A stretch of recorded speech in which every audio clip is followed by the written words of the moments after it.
Rahman Sahib. Doctor Rahman Sahib ഒരു പ്രഗത്ഭനായ വിശ്വകരനാണ് അദ്ദേഹം. MBBS കഴിഞ്ഞ് പിന്നെ വേറെന്തൊക്കെ കോഴ്സ് കഴിഞ്ഞപ്പോൾ അദ്ദേഹം എന്തോ MDക്ക് എന്തോ ഒക്കെ ഉള്ള ശ്രമത്തിലാണ് എന്ന് നമുക്ക് അറിയാൻ സാധിച്ചിട്ടുണ്ട്. അത്യാവശ്യം തിരക്കുള്ള നല്ലൊരു ഡോക്ടറാണ് അദ്ദേഹം. പക്ഷെ അദ്ദേഹം സദാസമയത്തും അത് SKSFന്റെ സജീവമായ പ്രവർത്തകനാണ്. നല്ല സുന്നിയാണ്, നല്ല സുന്നിയാണ് അദ്ദേഹം. SKSFന്റെ സജീവമായ പ്രവർത്തകനാണ്. SKSFന് അദ്ദേഹം ഒക്കെ നടത്തിയ സേവനത്തിന്റെ ഏറ്റവും വലിയ ഉദാഹരണമാണ് അദ്ദേഹത്തിന്റെ ആ ബ്ലോഗ്, അതിന്റെ പേര് മറ്റേ പ്രവർത്തകൻ. അത് ആ കാലത്ത് മുടി വന്ന സമയത്തൊക്കെ അത് പിന്നെ അതുകൊണ്ടുണ്ടായ ഗുണങ്ങൾ ചെറുതൊന്നല്ല. സകലമാന സംശയങ്ങൾക്കും അതിന് മറുപടി നൽകിയിരുന്നത് സംബന്ധമായ പല പ്രസംഗങ്ങളും അതിൽ വേണ്ടപ്പെട്ടതൊക്കെ അദ്ദേഹം അതിൽ ഉൾപ്പെടുത്തിയിരുന്നു. അത് കൊണ്ട് തന്നെ അത് വളരെ അധികം പിന്നെ പ്രയോജനം ഉണ്ടായിട്ടുണ്ട് അദ്ദേഹത്തിന്റെ ആ ബ്ലോഗ് കൊണ്ട്. ഏതായാലും സനകരും അങ്ങനത്തെ പല വിഷയങ്ങളും പിന്നെ ഇതുണ്ടല്ലോ, ഇത് നീലമഷിയില്ലേ, നീലമഷിന്റെ ഒരു വിഷയം അത് വളരെ ബുദ്ധിപരമായിട്ട് അദ്ദേഹം കൈകാര്യം ചെയ്തിട്ടുണ്ടായിരുന്നു. അൽഹംദുലില്ലാഹ് ഇപ്പോൾ അദ്ദേഹത്തിന്റെ ഈ ക്ലാസ് ഇടയ്ക്കിടെ ഉണ്ടാവാറുണ്ട്. ഇൻഷാ അല്ലാഹ് ഇനി അതിനൊരു വ്യവസ്ഥാപിതമായ രൂപം വേണം എന്ന് എനിക്ക് അഭിപ്രായമുണ്ട്. ഒരു കൃത്യമായ സമയത്ത് നിശ്ചയ ദിവസങ്ങളിൽ അങ്ങനെ ഒരു വ്യവസ്ഥാപിതമായ രൂപം ഉണ്ടാകുകയാണെങ്കിലേ ആ സമയത്ത് ആളുകൾക്ക് വരാം. ചിലപ്പോൾ അതിന് സാധിച്ചോളണമെന്നില്ല ചില സമയങ്ങളിലൊന്നും, കാരണം തിരക്ക് പിടിച്ചോ ഡോക്ടർ ആകുമ്പോൾ ചിലപ്പോഴൊക്കെ സാധിച്ചോളണമെന്നില്ല. എന്നാലും സാധിക്കുന്ന ദിവസങ്ങളിലൊക്കെ കൃത്യമായ സമയത്ത് അത് തുടർച്ചയായി കൊണ്ടുപോവുകയാണെങ്കിൽ കൂടുതൽ ഫലപ്രദമാകും. കാരണം ഇന്ന സമയത്ത് സമസ്തകാര ഇസ്ലാമിക് ക്ലാസ് ഒന്നിൽ പോയാൽ ഇന്ന വിഷയത്തെക്കുറിച്ച് ക്ലാസ് ഉണ്ടാകും, അതിൽ ഡോക്ടറോട് നമുക്ക് ഇന്ന സംശയം ചോദിക്കാം എന്ന ആളുകൾക്ക് ഒരു ഉറപ്പ് കിട്ടുകയാണെങ്കിൽ അത് ഏറ്റവും വളരെ നല്ല വിഷയമാണ്. ഇപ്പൊ നമ്മുടെ മറ്റൊരു ഡോക്ടറുണ്ട്, അദ്ദേഹം ദന്തസംബന്ധമായ സംശയങ്ങൾക്ക് മറുപടി പറയാനുള്ള നല്ല സജീവമായ ഒരു പ്രവർത്തകൻ കൂടിയായ ഒരു ഡോക്ടർ നമുക്ക് അൽഹംദുലില്ലാഹ് നമുക്ക് ലഭിച്ചിട്ടുണ്ട്, ആസിഫ് ഡോക്ടർ. ഏതായാലും എന്റെ പ്രിയപ്പെട്ട സഹോദരന്മാരും നമ്മുടെ പ്രിയപ്പെട്ട ഡോക്ടറുടെ സംസാരം വളരെ ശ്രദ്ധിച്ച് കേൾക്കുക.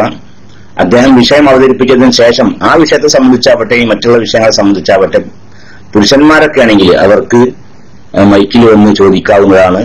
അതായിരിക്കും ഏറ്റവും നന്നാവുക. ഈ സ്ത്രീകളാണെങ്കിൽ മൈക്കെടുക്കാൻ നമ്മുടെ റൂം അനുവദിക്കാറില്ല.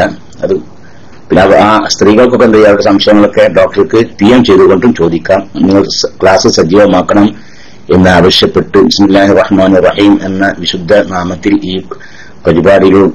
പരിപാടിയുടെ ഉദ്ഘാടന കർമ്മം നിർവഹിച്ച് ഞാൻ അവസാനിപ്പിക്കുകയാണ്. ഡോക്ടർ വരുന്നത് വരേക്കും മറ്റുള്ള ആളുകൾ മൈക്കിലേക്ക് വരണം എന്നാവശ്യപ്പെട്ടു. അസ്സലാമു അലൈക്കും വറഹ്മത്തുള്ളാഹി തആല വബറകാതുഹു.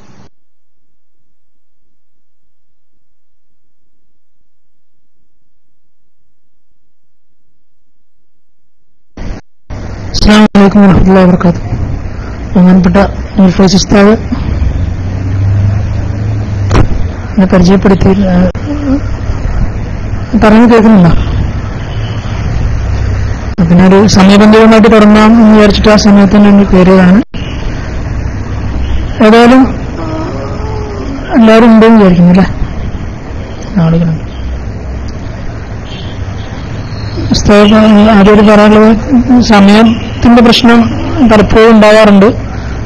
അപ്പോ അതുകൊണ്ടാണ് ഒരു വ്യക്തമായൊരു പ്ലാനിങ്ങിൽ അല്ലൊരു നിശ്ചിതമായ സമയത്ത് പോകാൻ പറ്റാത്തത് എന്നറിയിക്കുകയാണ്. പക്ഷെ പിന്നൊരു കൃത്യമായൊരു സമയം കിട്ടുന്നത് ഒരു ഉച്ച സമയത്തൊക്കെ ആയിരിക്കും. അതാണ് ഒരു നമുക്ക് എപ്പോഴും പറ്റുന്ന സമയം ആയിക്കൊള്ളുന്നില്ല. അതുകൊണ്ടാണ് അതൊരു പ്രശ്നം വരുന്നത്. ഏതായാലും ഞാൻ ഇന്ന് സംസാരിക്കാൻ ഉദ്ദേശിച്ചുള്ള വിഷയം പക്ഷാഘാതം എന്നുള്ള വിഷയമാണ്. പക്ഷാഘാതം എന്ന് പറയുന്നത് ബ്രെയിൻ അറ്റാക്ക് എന്ന് വേണമെങ്കിൽ പറയാം. നമുക്ക് ഹാർട്ട് അറ്റാക്കിനെ കുറിച്ച് എല്ലാവർക്കും അറിയാമല്ലോ അല്ലെ? ഹാർട്ട് അറ്റാക്ക് എന്ന് പറയുന്നത് നമ്മുടെ ഹാർട്ടിലേക്കുള്ള രക്തക്കോയിലുകളിൽ പ്രശ്നം ഉണ്ടായിട്ട് ഹാർട്ടിൽ അറ്റാക്ക് ഉണ്ടാകുന്നതാണ്. അതേസമയം തലച്ചോറിലേക്കുള്ള രക്തയോട്ടത്തിൽ പ്രശ്നം ഉണ്ടായിട്ട് തലച്ചോറിൽ ഇതുപോലെ അറ്റാക്ക് ഉണ്ടാകുന്നതാണ് ഹാർട്ട് അറ്റാക്ക്, ബ്രെയിൻ അറ്റാക്ക്.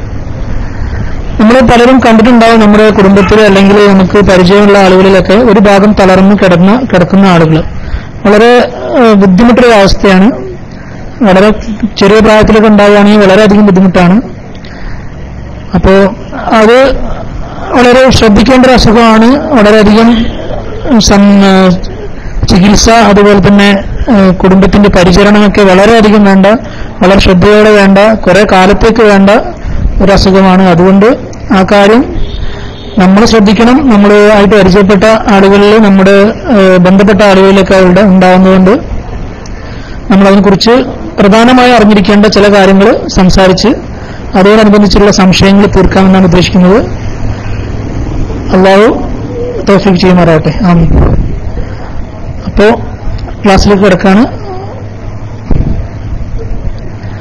പക്ഷാഘാതം ഇപ്പോൾ പറഞ്ഞു കഴിഞ്ഞാൽ എന്താണ് സംഭവിക്കുന്നത്? തലച്ചോറിലേക്കുള്ള രക്തയോട്ടത്തിന് പ്രശ്നം ഉണ്ടാവുന്നതാണ്. തലച്ചോറാണ് നമ്മുടെ തലയുടെ തലക്കകത്തുള്ള നാഡീ ഞരമ്പ് കാര്യങ്ങളൊക്കെയാണ് നമ്മുടെ എല്ലാ ഭാഗത്തെയും നിയന്ത്രിക്കുന്നത് എന്ന് നമ്മൾ പറയാറുണ്ടല്ലോ.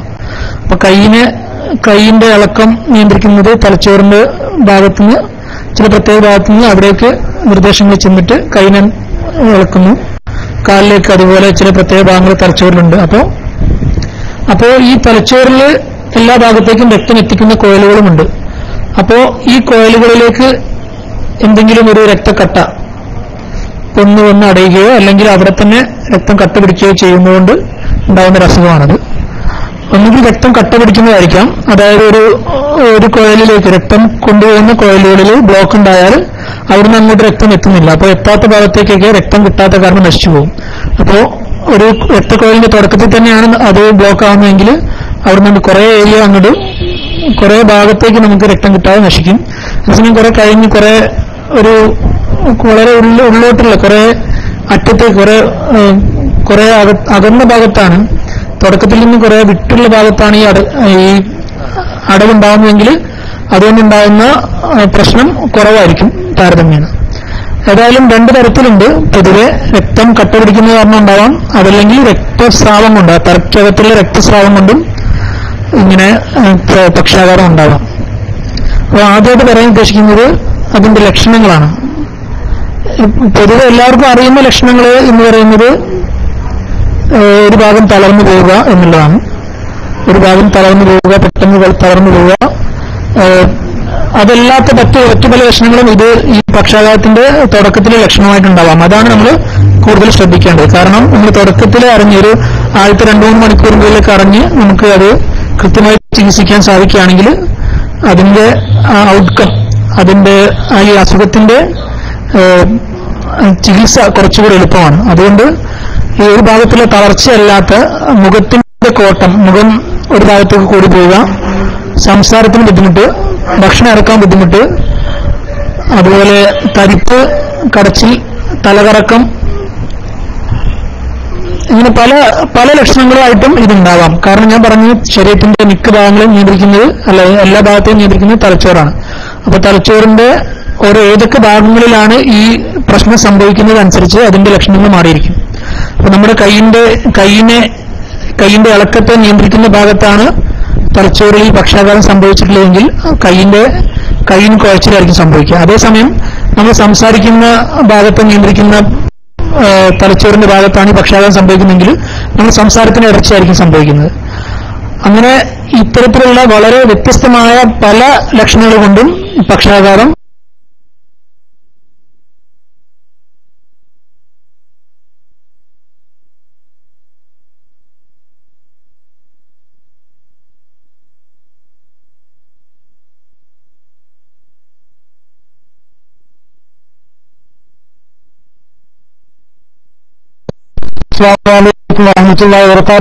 ഡോക്ടർ സാഹിബ് ഞങ്ങൾ DC ആയിട്ടല്ല, ബഹുമാനപ്പെട്ട ഡോക്ടർ സാഹിബ് കേൾക്കുന്നുണ്ടെങ്കിൽ, ഡോക്ടർ റഹ്മാൻ സാഹിബ് കേൾക്കുന്നുണ്ടെങ്കിൽ നിങ്ങൾ DC ആണ്.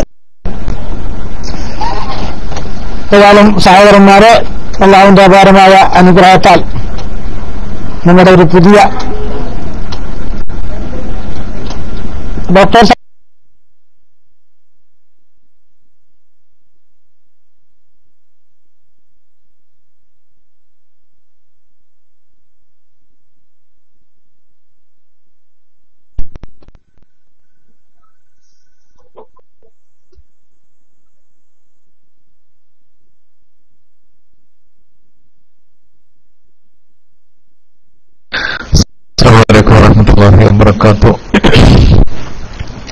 സാങ്കേതിക പ്രശ്നങ്ങളാണ് ഇടയ്ക്ക് കട്ടായത്. ഡോക്ടർ പക്ഷേ അദ്ദേഹത്തിന്റെ മൈക്കിൽ സംസാരിച്ചുകൊണ്ടിരിക്കുന്നുണ്ടാവും. അങ്ങനെയാണെങ്കിൽ അതൊന്ന് അറിയിക്കണം PM-ലൂടെ. അവരുടെ ശബ്ദം കേൾക്കുന്നുണ്ടല്ലോ അല്ലേ? ഒരാമുഖം എന്ന രീതിയിൽ ആ രോഗത്തെക്കുറിച്ച് പറഞ്ഞു തുടങ്ങിയിട്ടുള്ളൂ സാറ്. അപ്പോ കൃത്യമായി അത് ഒരു ബൗൺസ് മാറിയതാണ്. പ്രശ്നമില്ല. DC ആണ്. ഡോക്ടർ വളരെ പെട്ടെന്ന് തിരിച്ചു വരും. ഡോക്ടർ വി അബ്ദുറഹ്മാൻ സാഹിബ് അദ്ദേഹത്തിന്റെ ആരോഗ്യ ദർശനം പ്രോഗ്രാം നമുക്ക് ക്ലാസ് റൂമിൽ ഇടയ്ക്ക് കുറച്ചു കാലം കിട്ടിയില്ല എന്ന് ചോദിച്ചാൽ അതിനു മുമ്പ് ധാരാളം എപ്പിസോഡുകൾ നമുക്ക് ഒരുപാട് വിഷയങ്ങളിൽ ആരോഗ്യ രംഗത്തെ നമ്മൾ അറിഞ്ഞിരിക്കേണ്ടുന്ന ഓഫ്ലൈനാണല്ലേ, ആരോഗ്യരംഗത്തെ നമ്മൾ അറിഞ്ഞിരിക്കേണ്ടുന്ന പ്രത്യേകിച്ച് പ്രവാസികൾ, നമ്മുടെ ശ്രോതാക്കളുടെ മഹാഭൂരിപക്ഷവും പ്രവാസികളാണെന്നിരിക്കെ പ്രവാസികൾക്ക് ഇടയിലുള്ള ധാരാളം രോഗങ്ങൾ, ധാരാളം അസുഖങ്ങൾ. കറണ്ട് പോയതാണല്ലേ. അവിടെ ഒരു ഇൻവെർട്ടർ അല്ലെങ്കിൽ ലാപ്ടോപ്പ് കറണ്ട് ഇല്ലാതെ പ്രവർത്തിക്കാൻ സംവിധാനമൊക്കെ നമുക്ക് ഉണ്ടാക്കി കൊടുക്കണം. ഇസ്തിഖാമ നമ്മുടെ സബുവാഫി അറിയിക്കുന്നുണ്ട് അവിടെ കറണ്ട് പോയതാണെന്ന്. നമ്മളെ ആര്യാടിനെ വിളിച്ചു നോക്കണോ? ഏതായാലും ഒരു റാമസാഹിബ് വന്നിട്ടുണ്ട്. ഞാൻ മൈക്രലൈസ് ചെയ്യുന്നു. വളരെ പ്രധാനപ്പെട്ട ഒരു വിഷയമാണ് ഡോക്ടർ ചർച്ചയ്ക്ക് എടുത്തിട്ടുള്ളതെന്ന്. അത് ഒരുപാട് ആളുകൾ പ്രത്യേകിച്ച് പ്രവാസ ലോകത്തൊക്കെ പ്രവാസികൾക്കിടയിലൊക്കെ ബോധവൽക്കരണം ആവശ്യമായ ഒരു വിഷയത്തെക്കുറിച്ചാണ് ഡോക്ടർ സംസാരിക്കുന്നത്. ഡോക്ടർക്ക് ഹൃദയപൂർവ്വം സ്വാഗതം. അസ്സലാമു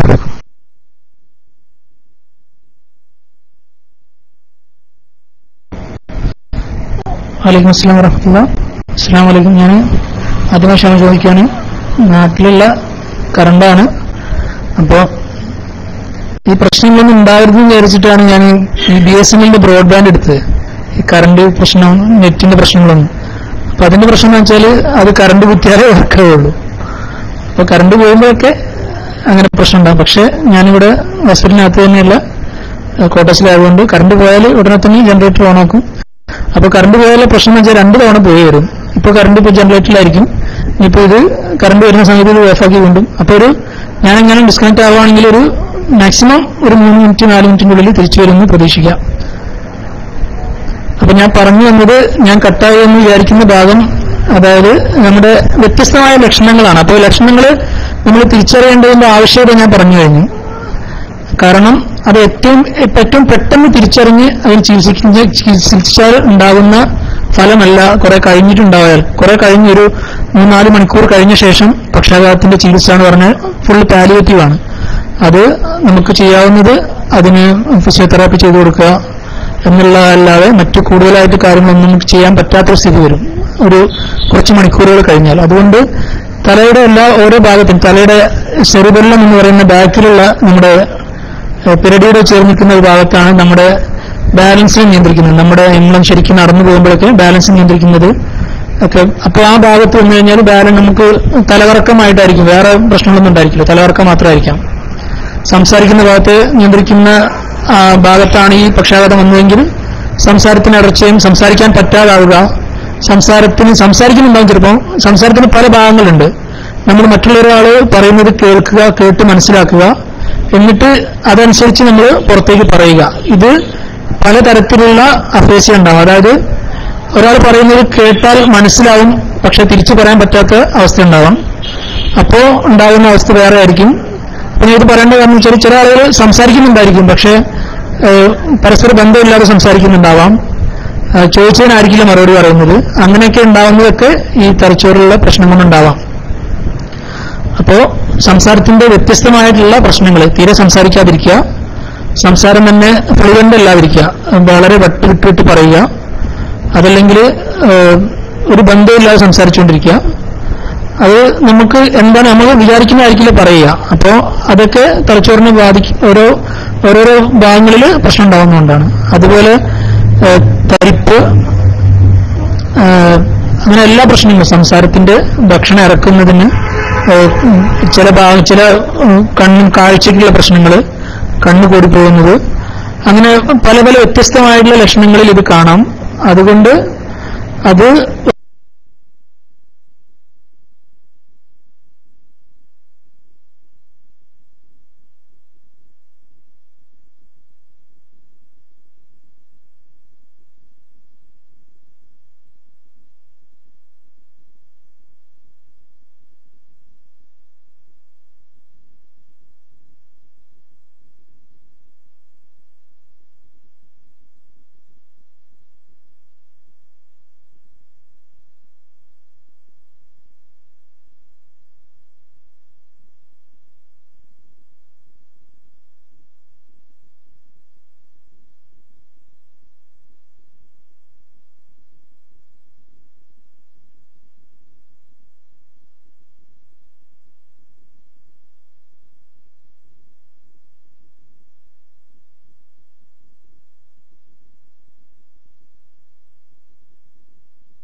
അസ്സലാമു അലൈക്കും വറഹ്മത്തുള്ളാഹി വബറകാതുഹു. ഡോക്ടർ DC ആയതാണ്, ഇപ്പോൾ വരും എന്ന് പ്രതീക്ഷിക്കുക. ഇന്ന് മൈക്കിലേക്ക് വരിക, മൈക്ക് ഫ്രീ ആക്കിയിട്ടല്ല. ഇൻഷാ അല്ലാഹ് ഡോക്ടർ റഹ്മാൻ സാഹിബ് നല്ലൊരു വിഷയത്തെ സംബന്ധിച്ച് പക്ഷാഘാതം സർവ്വസാധാരണ നമ്മുടെ നാട്ടിലൊക്കെ ഒരുപാട് ആളുകളിൽ കണ്ടുവരുന്ന ഒരു അസുഖത്തെ സംബന്ധിച്ചാണ് ഡോക്ടർ സംസാരിച്ചുകൊണ്ടിരിക്കുന്നത്. ഓടിയല്ല എന്നല്ലേ, ഓടിയത്തിന് തന്നെ നമുക്കും പ്രശ്നം. ഏതായാലും ഇൻഷാ അല്ലാഹ് മറ്റാരെങ്കിലും മൈക്കിലേക്ക് വരും. എന്റെ ഓളിയിൽ ഇത്ര തന്നെ ഉള്ളൂ, പരമാവധി ഉള്ള ഓളിയൊക്കെ തന്നെ ഓൺലൈനിൽ വന്നിട്ടുണ്ട്. ഡോക്ടർ പരിഹരിക്കുമെന്ന് പ്രതീക്ഷിക്കുന്നു. ഓളിയത്തിന്റെ കാര്യത്തിലാണ് പ്രശ്നം സുഹൃത്തുക്കളെ. ആരെങ്കിലും മറ്റൊരാള് ഡോക്ടർ എത്തിയിട്ടുണ്ടാവും അല്ലേ? തീരല്ല ഡോക്ടർ എത്തി. ഡോക്ടർ നൈക്കലിസ്സാണ്.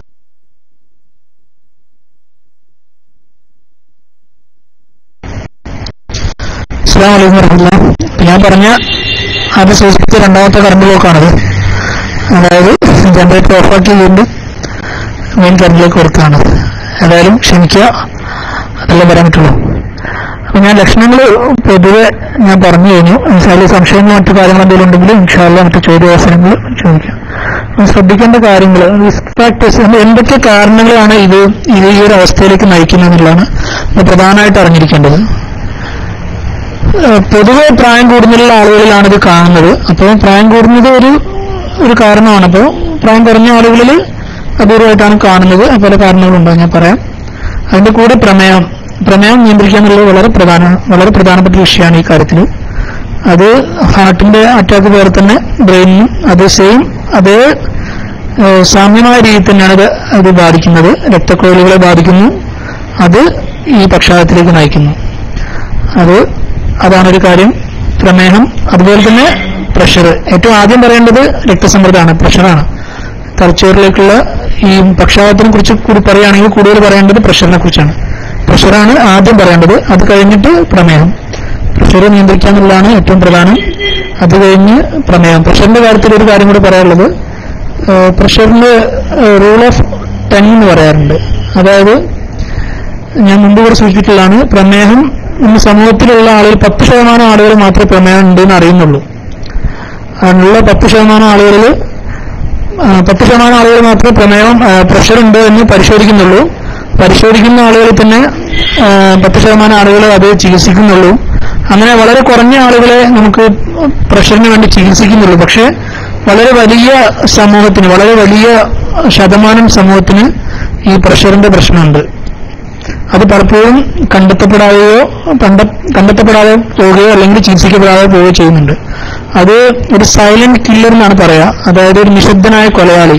അതിന്റെ എന്തെങ്കിലും വളരെ ഗുരുതരമായ പ്രത്യാഘാതം വന്ന ശേഷമായിരിക്കും അത് പ്രഷർ കൊണ്ടാണ് എന്ന് പറയാ. എന്നല്ലാതെ പ്രഷറിന് മുൻകൂട്ടി കണ്ട് ചികിത്സിക്കാൻ പലപ്പോഴും പലരും മുതിരാറില്ല. അതാണ് ഒരു പ്രധാനപ്പെട്ട കാരണം. അപ്പൊ പ്രഷർ ഒന്ന് ഇടയ്ക്കൊന്ന് ചെക്ക് ചെയ്യുന്നത് നല്ലതാണ്. അപ്പൊ ഒരു നിശ്ചിത പരിധിയിൽ കൂടുതലാണെങ്കിൽ നമ്മുടെ ജീവിതശൈലിയിലുള്ള മാറ്റങ്ങളും മറ്റു കാര്യങ്ങളൊക്കെ ശ്രദ്ധിച്ചു കഴിഞ്ഞിട്ടും പ്രശ്നം ഉണ്ടെങ്കിൽ തീർച്ചയായും നിർബന്ധമായിട്ട് തന്നെ ഈ രക്തസമ്മർദ്ദത്തിനുള്ള മരുന്ന് കഴിക്കേണ്ടി വരും. അതിൽ നമ്മൾ ശ്രദ്ധിക്കുന്നത് അതുകൊണ്ട് നമ്മൾ നേടുന്ന നേട്ടം ഏറ്റവും പ്രധാനപ്പെട്ടത് ഇത്തരം പക്ഷാഘാതത്തിന് ഉണ്ടാകുന്ന സാധ്യത വളരെയധികം കുറയ്ക്കുന്നു എന്നുള്ളത് തന്നെയാണ്.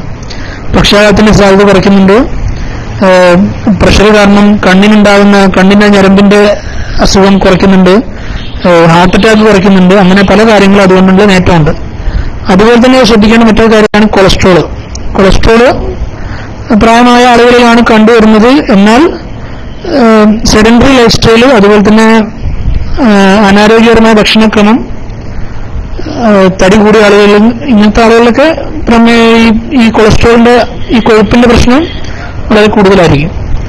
ഏറ്റവും പ്രധാനപ്പെട്ടുള്ള കാര്യങ്ങൾ ഞാൻ പറഞ്ഞു കഴിഞ്ഞു. പ്രഷർ, പ്രമേഹം, കൊളസ്ട്രോൾ, ഈ പ്രധാനപ്പെട്ട കാര്യങ്ങളാണ്. അതിനെ കൂടെ തടി കൂടുതൽ, ലൈഫ് സ്റ്റൈൽ, അതുപോലെ സെഡൻഡറി ലൈഫ് സ്റ്റൈൽ, അതായത് അധികം ഇളക്കമില്ലാത്ത, എക്സസൈസ് ഒന്നും ചെയ്യാത്ത അവസ്ഥ, ഇങ്ങനത്തെ കാര്യങ്ങളൊക്കെ അതിലേക്ക് കാരണമായിട്ട് പറയാം. അതല്ലാതെ ഇതൊക്കെയാണ് നമ്മുടെ ജീവിതത്തിലുള്ള മാറ്റം വരുത്താവുന്ന അസുഖം സാധാരണ വരുന്ന കാരണങ്ങൾ. അതല്ലാതെ ഹൃദയത്തിന്റെ വാൽവുകൾ ഉണ്ടാകുന്ന തകരാറ്, അതുപോലെ തന്നെ അതിന്റെ താളമെടുപ്പിലുണ്ടാകുന്ന പ്രശ്നങ്ങൾ, അങ്ങനെയുള്ള ചില കണ്ടെത്താതെ പോകുന്ന പല ഹൃദയത്തിന്റെ പ്രശ്നങ്ങളും ഇങ്ങനെ പക്ഷാഘാതത്തിലേക്ക് നയിക്കാം. കാരണം എന്താ വെച്ചാൽ ഹൃദയത്തിന്റെ കൃത്യമായ പമ്പിങ് ഉണ്ടായാൽ മാത്രമേ തലച്ചോറിലേക്ക് കൃത്യമായ രക്തം കാര്യങ്ങൾ എത്തൂ. അതേസമയം പമ്പിങ് കൃത്യമല്ലെങ്കിൽ, സ്പീഡ് കുറഞ്ഞ രീതിയിലാണ് പമ്പിങ് നടക്കുന്നത്, ഹൃദയത്തിന്റെ പമ്പിങ് നടക്കുന്നതെങ്കിൽ അവിടെ രക്തം കട്ടപിടിച്ച് ഇങ്ങനെ ചെറിയ ചെറിയ ത്രോംബസ് ഉണ്ടാവാം, അതായത് രക്തക്കട്ടകളെ ഞാൻ പറയാം. അത് പിന്നെ രക്തക്കുഴലുകളിലൂടെ രക്തത്തിലൂടെ ചെന്ന് ബ്ലോക്കായിട്ട് മാറും. അപ്പോൾ കണ്ടെത്തപ്പെടാതെ പോകുന്ന ഹൃദയത്തിന്റെ അസുഖങ്ങൾ ഇത്തരത്തിൽ തലച്ചോറിൽ രക്തം കട്ടപിടിക്കാനും ഇങ്ങനെ പക്ഷാഘാതം ഉണ്ടായി ഒരു ഭാഗം തകർന്നു പോകാനും കാരണമാവുന്നുണ്ട്. അപ്പൊ ഇതൊക്കെ ശ്രദ്ധിക്കേണ്ട വിഷയങ്ങളാണ്. പ്രധാനമായിട്ട് നമുക്ക് ശ്രദ്ധിക്കാവുന്നത് പ്രമേഹം, പ്രഷർ, കൊളസ്ട്രോള്, ഇതൊക്കെ എപ്പോഴും പരിധിയിൽ നിർത്താൻ ശ്രമിക്കുക. സ്ഥിരമായി എക്സസൈസ് ചെയ്യുക. ഹൃദയത്തിന് ഇങ്ങനെ ഉണ്ടാകുന്ന പ്രശ്നങ്ങളൊന്നും ഇല്ല എന്ന് ഉറപ്പുവരുത്തുക. അതായത് ചില തരത്തിലുള്ള കൺജനിറ്റൽ, ജനിക്കുമ്പോഴുള്ള ഹൃദയത്തിന്റെ ചില പ്രശ്നങ്ങളൊക്കെ ഇത്തരം പക്ഷാഘാതത്തിന് കാരണമാവാറുണ്ട്. ഏതായാലും നമ്മൾ ശ്രദ്ധിക്കേണ്ട കാര്യങ്ങൾ, പൊതുവെ ശ്രദ്ധിക്കേണ്ട കാര്യങ്ങൾ ഞാൻ പറഞ്ഞു കഴിഞ്ഞു. പിന്നെ ഞാൻ ടൈപ്സ് ഓഫ് സ്ട്രോക്ക്, 2 തരത്തിലുള്ള പക്ഷാഘാതങ്ങൾ ഉണ്ടെന്ന് പറഞ്ഞു. രക്തം കട്ടപിടിക്കുന്ന, തലച്ചോറിനകത്തുള്ള രക്തക്കുഴലുകളിൽ രക്തം കട്ടപിടിക്കുന്നത് കാരണം ഉണ്ടാകുന്ന ഒരു പക്ഷാഘാതമുണ്ട്. അതല്ലെങ്കിൽ പ്രഷറൊക്കെ കൂടുന്ന സമയത്ത് രക്തക്കുഴലുകൾക്ക് ഇത് താങ്ങാൻ പറ്റില്ല, പ്രഷർ താങ്ങാൻ പറ്റാതെ പൊട്ടിപ്പോകുന്ന അവസ്ഥയും, 2 അവസ്ഥയും ഉണ്ടാവാം. ഈ 2 അവസ്ഥയും തിരിച്ചറിയേണ്ടത് വളരെ പ്രധാനപ്പെട്ടതാണ്. കാരണം ഈ 2 അവസ്ഥയ്ക്കും ചികിത്സ വ്യത്യാസമാണ്. അപ്പോ ഏറ്റവും ഇനി പറയാൻ പോകുന്നതാണ് ഏറ്റവും പ്രധാനപ്പെട്ടത്. ഞാൻ പറഞ്ഞ ലക്ഷണങ്ങൾ, ആ ലക്ഷണങ്ങളിൽ ആദ്യം ഏറ്റവും മുമ്പ് തന്നെ കണ്ടുപിടിക്കുക, എന്നിട്ട് ഇതിന് പറ്റിയ ചികിത്സയുള്ള സെന്ററിലേക്ക് എത്രയും പെട്ടെന്ന് എത്തിക്കുക. അത് പറയാൻ കാരണം എന്ന് വെച്ചാൽ, ഞാൻ പറഞ്ഞു 2 തരത്തിലുള്ള പക്ഷാഘാതമുണ്ട്. രക്തം കട്ടപിടിക്കുന്നതുണ്ട്, രക്തം പൊട്ടിയൊലിച്ചിട്ട് ഉണ്ടാകുന്ന ഹെമറേജ് അല്ലെങ്കിൽ ത്രോംബോസിസ്, ഇത് 2 പേരിലാണ് പറയപ്പെടുന്നത്. അപ്പോ ഈ രക്തം കട്ടപിടിക്കുന്ന തരത്തിലുള്ള പ്രശ്നമാണെങ്കിൽ അത് ആദ്യത്തെ 3 മണിക്കൂറിനുള്ളിൽ കണ്ടെത്താൻ സാധിക്കുകയും ചെയ്തിട്ടുണ്ടെങ്കിൽ അപ്പോൾ നമുക്ക് കൊടുക്കാവുന്ന ചില ഇഞ്ചക്ഷനുകളുണ്ട്. അത് രക്തം ഈ കട്ട പിടിച്ചത് അലിയിക്കാനുള്ള തരത്തിലുള്ള ഇഞ്ചക്ഷനാണ്. ഒരിക്കൽ കൂടി പറയാം, 2 തരത്തിലുള്ള ഈ പക്ഷാഘാതമുണ്ട്. രക്തം കട്ട പിടിക്കുന്ന തരത്തിലുള്ള പക്ഷാഘാതമാണെങ്കിൽ അത് നമുക്ക് നിശ്ചിത സമയത്തിനുള്ളിൽ കണ്ടുപിടിക്കാൻ സാധിക്കുമെങ്കിൽ, അതായത് നമുക്ക് CT എടുത്ത് നോക്കിയാൽ അത് അറിയുള്ളൂ. തലന്റെ CT സ്കാൻ എടുത്ത് നോക്കിയാൽ അറിയാൻ പറ്റും രക്തം കട്ട പിടിച്ചതാണോ അതല്ല രക്തം പൊട്ടി ഒലിച്ചുകൊണ്ടുണ്ടാകുന്ന പ്രശ്നമാണോ. അപ്പോ എത്രയും പെട്ടെന്ന് ആ CT ചെയ്ത് അതിനുള്ള ചികിത്സയുള്ള സ്ഥലത്ത് എത്തിക്കഴിഞ്ഞാൽ നമുക്ക് ഭാവിയിൽ ഉണ്ടാകുന്ന പല പ്രശ്നങ്ങളും കുറെ അളവോളം ഒഴിവാക്കാൻ സാധിക്കും. അപ്പൊ ആദ്യത്തെ 3 മണിക്കൂറിനുള്ളിൽ ഇത് ചെയ്ത് അത് രക്തം കട്ട പിടിച്ചതാണെന്ന് അറിയാമെങ്കിൽ രക്തം കട്ട പിടിച്ചത് അലിയിച്ചു കളയാനുള്ള തരത്തിലുള്ള മരുന്നുകൾ ഉണ്ട്. അപ്പൊ അവിടെ ശ്രദ്ധിക്കേണ്ട ഒരു കാര്യം എന്ന് വെച്ചാൽ എല്ലായിടത്തും ഉണ്ടാവില്ല. CT നിർബന്ധമായിട്ട് വേണം, CT സ്കാനിങ് നിർബന്ധമായിട്ട് വേണം. കാരണം ആ CT സ്കാനിങ് ചെയ്താൽ ഇത് ഏത് തരത്തിലുള്ള പ്രശ്നമാണെന്ന് അറിയാൻ പറ്റുള്ളൂ. പിന്നെ CT സ്കാനിങ്ങുള്ള എല്ലാ സ്ഥലത്തും ഇത്തരം രക്തം അലിയിച്ച് കളയുന്ന തരത്തിലുള്ള ചികിത്സ ചെയ്യാറുമില്ല. അപ്പോൾ അതിനെക്കുറിച്ചൊരു ബോധം വേണം നമ്മൾ എവിടേക്കാണ് കൊണ്ടുപോകുന്നതെന്ന് വെച്ചാൽ. ഇത് പറയുന്നത് എന്താ വെച്ചാൽ, നമ്മൾ അത് സമയം കഴിഞ്ഞിട്ട് നമ്മൾ പോയി കഴിഞ്ഞാൽ ശരിക്കും വീട്ടിൽ തന്നെ ഇരുന്നാൽ മതി. ശരിക്കും ആ ഒരു 3-4 മണിക്കൂർ കഴിഞ്ഞിട്ട് നമുക്ക് ഡോക്ടർക്ക് ഒരു പ്രത്യേകിച്ച് ഒന്നും ചെയ്യാനില്ല. പ്രത്യേകിച്ച് ഒന്നും ചെയ്യാനില്ല എന്ന് പറഞ്ഞാൽ ഒരു ഡോക്ടർ ചെയ്യാവുന്നത് 4 മണിക്കൂർ കഴിഞ്ഞിട്ടാണ് എത്തുന്നതെങ്കിൽ തലയുടെ CT സ്കാൻ എടുത്തു കഴിഞ്ഞിട്ട് രക്തം കട്ട പിടിച്ചതാണോ ആണെങ്കിൽ ഒരു 1-2 ഗുളിക കൂടുതൽ കൊടുക്കും. അതല്ലെങ്കിൽ അതനുസരിച്ചുള്ള ചികിത്സ എന്ന് മാത്രം. അത് ഒരു പാലിയേറ്റീവ് ആണ്. അത് കൂടുതലാവാതിരിക്കാൻ, അതിന് കാരണമായിട്ടുള്ള പ്രഷർ, ഷുഗർ ഇങ്ങനത്തെ നിയന്ത്രിക്കാൻ എന്നുള്ളതല്ലാതെ ഒരു ചികിത്സിച്ച് ഭേദമാക്കുക എന്നുള്ളൊരവസ്ഥ നമുക്ക് ശ്രമിക്കണമെങ്കിൽ പോലും ആദ്യത്തെ 3-4 മണിക്കൂറിനുള്ളിൽ ഈ രോഗാവസ്ഥ ഏതാണെന്ന് നമ്മൾ തിരിച്ചറിഞ്ഞിരിക്കണം. അതാണ് ഇതിൽ ഏറ്റവും പ്രധാനപ്പെട്ട എല്ലാവരും അറിഞ്ഞിരിക്കേണ്ടത്. പലപ്പോഴും ഈ ഇത്തരത്തിലുള്ള ഈ വാണിംഗ് സിഗ്നൽസ് ഞാൻ പറഞ്ഞല്ലോ, വാണിംഗ് സിഗ്നൽസ്, അതായത് ചെറിയ തലകറക്കം അല്ലെങ്കിൽ തരിപ്പ്, കടച്ചിൽ ഉണ്ടാകുമ്പോഴൊക്കെ ഡോക്ടറെ അടുത്ത് പോകുമ്പോൾ നമുക്ക് ഇത് പ്രധാനപ്പെട്ട ഒരു പാരാലിസിസിനുള്ള ഒരു ഭാഗം തളർന്നു പോകുന്നതിന്റെ ലക്ഷണമാണ്. അതുകൊണ്ട് ഇവിടെ കിടത്തി നോക്കണം എന്നൊക്കെ പറയുമ്പോൾ നമ്മൾ ശ്രദ്ധിക്കാതെ പോകുമ്പോഴൊക്കെ ഇങ്ങനെ വരാം. വീട്ടിൽ നിന്നൊക്കെ വളരെ ദൂരെയുള്ള വീട്ടിൽ നിന്നൊക്കെയാണ് ഇങ്ങനെ സംഭവിക്കുന്നതെങ്കിൽ, അല്ലെങ്കിൽ ഉറക്കത്തിൽ നിന്ന് എണീക്കുന്ന സമയത്തായിരിക്കും നമ്മൾ അറിയുക ഒരു ഭാഗം തളർന്നു പോയിട്ടുണ്ട്. അപ്പൊ നമുക്കറിയില്ല ഏത് സമയത്താണ് ഈ ഒരു പാരാലിസിസ് സംഭവിച്ചത്. Waking up with this paralysis എന്ന് പറയുകയാണെങ്കിൽ നമുക്കറിയില്ല ഏത് സമയത്താണ്, ഉറക്കത്തിൽ ഏത് സമയത്താണ് ഈ പക്ഷാഘാതം സംഭവിച്ചിട്ടുള്ളത്. അപ്പോഴും ഈ ചികിത്സ ചെയ്യാൻ പറ്റില്ല. അതല്ല, ഉണർന്നിരിക്കുന്ന സമയത്ത് പെട്ടെന്ന് ഒരു കുഴച്ചിലും കാര്യങ്ങൾ വരികയാണെങ്കിൽ ഉടനെ തന്നെ നമുക്ക് ഫോൺ വിളിച്ച് ചോദിക്കാം. അതല്ലെങ്കിൽ അറിയാവുന്ന ആളുകളാണെങ്കിൽ ഈ CTയും ഈ രക്തം അലിയിച്ചു കളയുന്ന ചികിത്സയും ചെയ്യാൻ പറ്റുന്ന സ്ഥലത്തേക്ക് പോയാൽ വളരെ പെട്ടെന്ന് 3 മുതൽ 4-4.5 മണിക്കൂർ വരെയൊക്കെ ചെയ്യാറുണ്ട്. അത് വളരെ പ്രായം കൂടിയ ആളുകളിൽ അത് ചെയ്യില്ല. ഒരു നിശ്ചിത പ്രായത്തിലായിരിക്കണം. പിന്നെ ആ സമയത്ത് സംഭവിക്കുന്ന പക്ഷാഘാതത്തിന്റെ തോത് വളരെ കൂടുതലാണെങ്കിലും ചെയ്യില്ല. അങ്ങനെ ഇതാണ് പൊതുവെ പറയുകയാണെങ്കിൽ എഫക്റ്റീവ് ആയിട്ടുള്ള ഒരു ചികിത്സ ഇത് മാത്രമേ ഉള്ളൂ. ഈ ഒരു 4 മണിക്കൂറിനുള്ളിൽ ചെയ്യാൻ പറ്റുന്നത്. അത് കഴിഞ്ഞ് ചെയ്യുന്നതെല്ലാം നമ്മൾ എത്രത്തോളം അത് ബാധിച്ചു എന്നനുസരിച്ചിരിക്കും. വളരെ കുറഞ്ഞ തോതിൽ ബാധിച്ചിട്ടുള്ളെങ്കിൽ ഒരു 5 മണിക്കൂർ കഴിഞ്ഞാലാണെങ്കിലും ചിലപ്പോ പിന്നെ ഒരു 4 മാസം കഴിയുമ്പോൾ അല്ലെങ്കിൽ 3-4 മാസം കഴിയുമ്പോൾ പതുക്കെ അതിന്റെ ചലനശേഷിയൊക്കെ തിരിച്ചു കിട്ടാം. ഫിസിയോതെറാപ്പി, ഈ പ്രഷർ ഷുഗറിനൊക്കെ കുറെ കൂടെ നിയന്ത്രിച്ചിട്ടൊക്കെ അത് നമ്മുടെ ശരീരം തന്നെ സ്വയം ഒരു മുറിവ് ഉണങ്ങുന്നത് പോലെ, മുറിവ് ഉണങ്ങാൻ എത്ര സമയം എടുക്കുന്നു എന്നപോലെ ആ ഭാഗം ഉണങ്ങാനും അതൊക്കെയുള്ള സ്വയം ഹീലിംഗ്, സെൽഫ് ഹീലിംഗ് എന്ന് പറയാം. അത് അങ്ങനെ ചെയ്തിട്ട് വേണം പിന്നീട്. ചില ആളുകൾക്കൊക്കെ തളർച്ച ഉണ്ടായിരുന്നു, പിന്നെ പതുക്കെ എണീറ്റ് നടന്നു എന്നൊക്കെ നമ്മൾ പൊതുവെ പറയാറുണ്ട് അല്ലെങ്കിൽ കാണാറുണ്ടല്ലോ. അതൊക്കെ ആ ഒരു ഭാഗത്തേക്ക് വരാം, ആ ഒരു ഗണത്തിൽപ്പെടുത്താം. ഒരു 3-4 മണിക്കൂർ കഴിഞ്ഞ ശേഷം അങ്ങനെയാണ് സംഭവിക്കുക.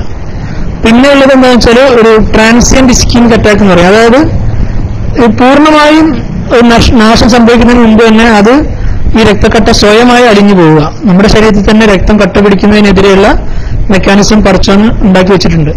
അപ്പോ ഒരു 24 മണിക്കൂറിനുള്ളിൽ തിരിച്ചു പോകുന്ന തരത്തിലുള്ള ഈ പാരാലിസിസ് വീക്ക്നെസ് ഉണ്ടാവാം. അങ്ങനെയുള്ള ആളുകളാണെങ്കിൽ രക്ഷപ്പെട്ടു, അല്ലെങ്കിൽ കുറച്ചുകൂടെ നല്ല പ്രോഗ്നോസ് ആണ്. അങ്ങനെ പിന്നെ ഉണ്ടാവില്ല. അപ്പോ നമുക്ക് കുറെ കൂടെ മുൻകരുതൽ എടുക്കാൻ സാധിക്കും.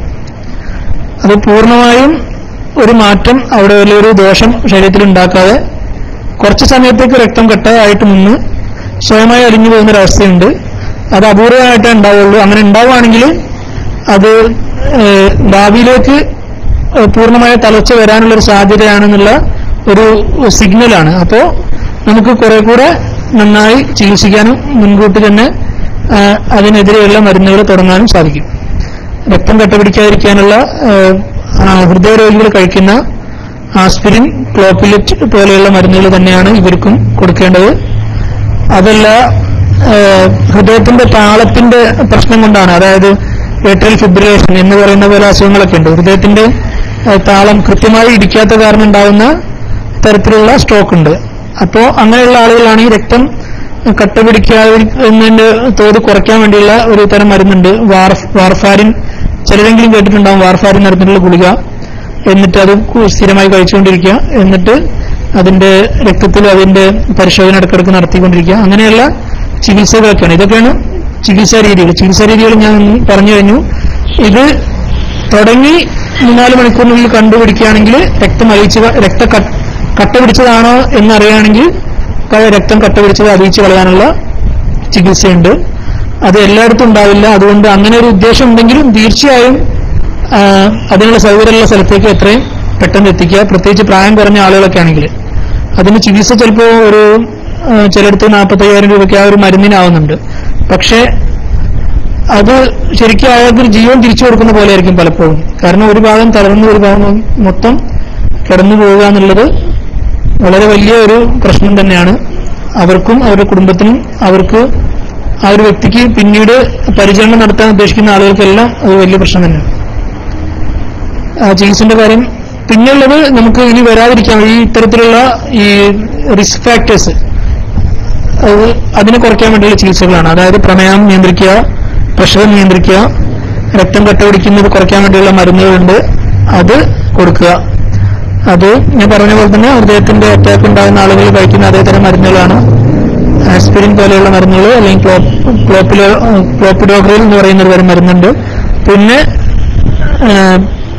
കൊളസ്ട്രോളിനുള്ള മരുന്നുകളും നമ്മൾ തീർച്ചയായിട്ടും കൊടുക്കും. അപ്പോൾ ഇതിൽ ഈ മരുന്നുകളുടെ കാര്യം പറയുമ്പോൾ ശ്രദ്ധിക്കേണ്ട വേറൊരു കാര്യം എന്ന് വെച്ചാൽ പലപ്പോഴും വലിയ ഒരു പ്രധാനപ്പെട്ട ഇൻസ്റ്റിറ്റ്യൂഷനൊക്കെ ആണെങ്കിൽ ഈ പ്രധാനപ്പെട്ട മരുന്നുകളും ഉണ്ടാവും, മറ്റു പല മരുന്നുകളും ഉണ്ടാവും. അപ്പോൾ ഇവിടെ ഉണ്ടാകുന്ന ഒരു പ്രശ്നം എന്ന് വെച്ചാൽ ഈ ഒരു 10-15 മരുന്ന് ലിസ്റ്റ് ഉണ്ടെങ്കിൽ നിർബന്ധമായും കഴിക്കേണ്ട മരുന്നുകൾ ചിലപ്പോൾ 3-4 ആയിരിക്കും. അതിന് ചിലപ്പോൾ അധികം വില ഉണ്ടാവില്ല, ചിലപ്പോൾ 2-3. ഇപ്പൊ ആസ്പിരിൻ തന്നെ ഗുളിക, അതിന് ശരിക്കും 50 പൈസ താഴെ വിലയുള്ളൂ. ഈ സ്ട്രോക്ക് പ്രിവെൻഷന്റെ ഏറ്റവും പ്രധാനപ്പെട്ട ഒരു മരുന്നാണ് ആസ്പിരിൻ.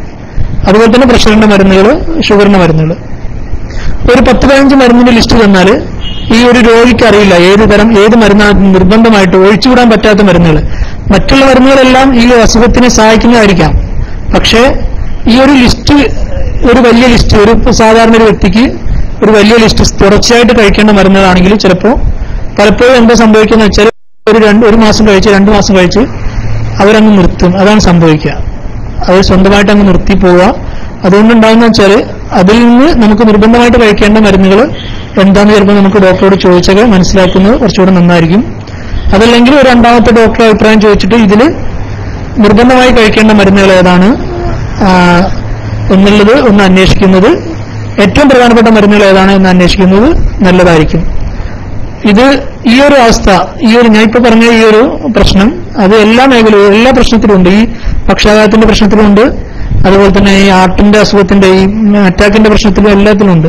അറ്റാക്കിന്റെ അസുഖത്തിനൊക്കെ നമ്മൾ കൊടുക്കുന്ന മരുന്നുകളിൽ ഈ പറഞ്ഞ ആസ്പിരിൻ എന്ന് പറയുന്ന മരുന്ന്, രക്തം കട്ടപിടിക്കാതിരിക്കാനുള്ള ആസ്പിരിൻ തന്നെ മരുന്ന്, പ്ലോപ്പിലെറ്റ് എന്ന് പറയുന്ന മരുന്ന്, അതുപോലെ തന്നെ കൊളസ്ട്രോളിന്റെ മരുന്ന്, പ്രഷറിന്റെ മരുന്ന്, ഇതല്ലാതെ മറ്റു പല മരുന്നുകളുണ്ടാവും. അതായത് ഈ ഗ്യാസിനുള്ള മരുന്നുകളുണ്ടാവും, അങ്ങനെയുള്ള മരുന്നുകളൊക്കെ ഉണ്ടാവും, പല മരുന്നുകളുണ്ടാവും. അപ്പോൾ നമ്മളത് മരുന്നുകളെ കുറിച്ച്, നമ്മൾ കഴിക്കുന്ന മരുന്നുകളെ കുറിച്ച് ഒരു ബോധം ഉണ്ടാകുന്നത് ഡോക്ടറോട് ചോദിച്ച് മനസ്സിലാക്കുന്നത് നമുക്ക് പൂർണ്ണമായും എല്ലാ ചികിത്സയും ഒറ്റയടിക്ക്, ഈ സാമ്പത്തിക പ്രശ്നം കാരണം പൂർണ്ണമായും എല്ലാ ചികിത്സകളും ഒറ്റയടിക്ക് നിർത്തുന്നതിൽ നിന്ന് നമുക്ക് ഒരു സംരക്ഷണമായിരിക്കും. അതാണ് ഇപ്പൊ പറയുന്നതിന്റെ കൂട്ടത്തിലെന്ന് പറഞ്ഞു പോകാനുള്ളത്.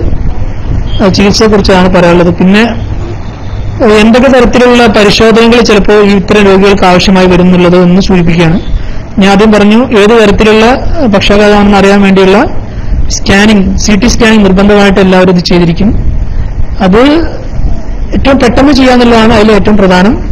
ഒരു 4-5 ദിവസം കഴിഞ്ഞിട്ട് ചെയ്തിട്ട് പ്രത്യേകിച്ച് വലിയ കാര്യമൊന്നുമില്ല. ആദ്യത്തെ 2-3 മണിക്കൂറിനുള്ളിൽ ചെയ്ത് റിപ്പോർട്ടായി തലച്ചോറിൽ രക്തം കട്ട പിടിച്ചതാണ് എന്ന് ഡോക്ടർക്ക് തിരിച്ചറിയാൻ സാധിക്കുന്ന തരത്തിൽ ആ CT സ്കാൻ ചെയ്യണം. അത്ര നേരത്തെ ചെയ്യുകയാണെങ്കിൽ ഒരു കാര്യമുള്ളൂ. ഇനിയിപ്പോൾ അതിനുശേഷം ചെയ്തു കഴിഞ്ഞാൽ രക്തം കട്ട പിടിച്ചതാണെങ്കിലും അതല്ല രക്തം പൊട്ടി ഒലിച്ചതാണെങ്കിലും രണ്ടിനും ചികിത്സയിൽ ചെറിയ വ്യത്യാസം ഉണ്ടാവും എന്ന് മാത്രം. രക്തം പൊട്ടി ഒലിച്ചതാണെങ്കിൽ രക്തം കട്ട പിടിക്കാനുള്ള മരുന്നുകൾ ഒഴിവാക്കേണ്ടി വരും. ഞാൻ പറഞ്ഞല്ലോ, ആസ്പിരിൻ, പ്രോപ്പിലേറ്റ് എന്ന് പറയുന്ന തരത്തിലുള്ള മരുന്നുകളുണ്ട്. അത് രക്തം കട്ട പിടിക്കുന്നത് കുറയ്ക്കാൻ വേണ്ടിയുള്ള മരുന്നുകളാണ്. അപ്പോൾ തലച്ചോറിലുള്ള രക്തസ്രാവം കൊണ്ടാണ് ഈ പക്ഷാഘാതം വന്നിട്ടുള്ളതെങ്കിൽ അത്തരം മരുന്നുകൾ ഒഴിവാക്കേണ്ടി വരും. ഈ 2 വ്യത്യാസം മാത്രമാണ് അതിനകത്തുള്ളത്. അപ്പോൾ CT സ്കാനിങ് വേണ്ടി വരും.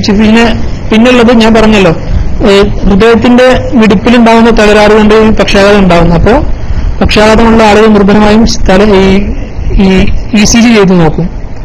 അതുപോലെ നമ്മൾ സ്റ്റെതസ്കോപ്പ് വെച്ച് ഹൃദയം പരിശോധിക്കുന്ന സമയത്ത് ഡോക്ടർക്ക് സംശയം തോന്നുകയാണെങ്കിൽ എക്കോയും ചെയ്യും. എക്കോ ഞാൻ പറഞ്ഞു, വാൽവിന്റെ തകരാറ് കാരണം ചിലപ്പോൾ ഈ ഇത്തരത്തിലുള്ള രക്തക്കട്ടകൾ തലച്ചോറിലേക്ക് നേരിട്ട് പോകാനുള്ള ഒരു സാധ്യതയുണ്ട്.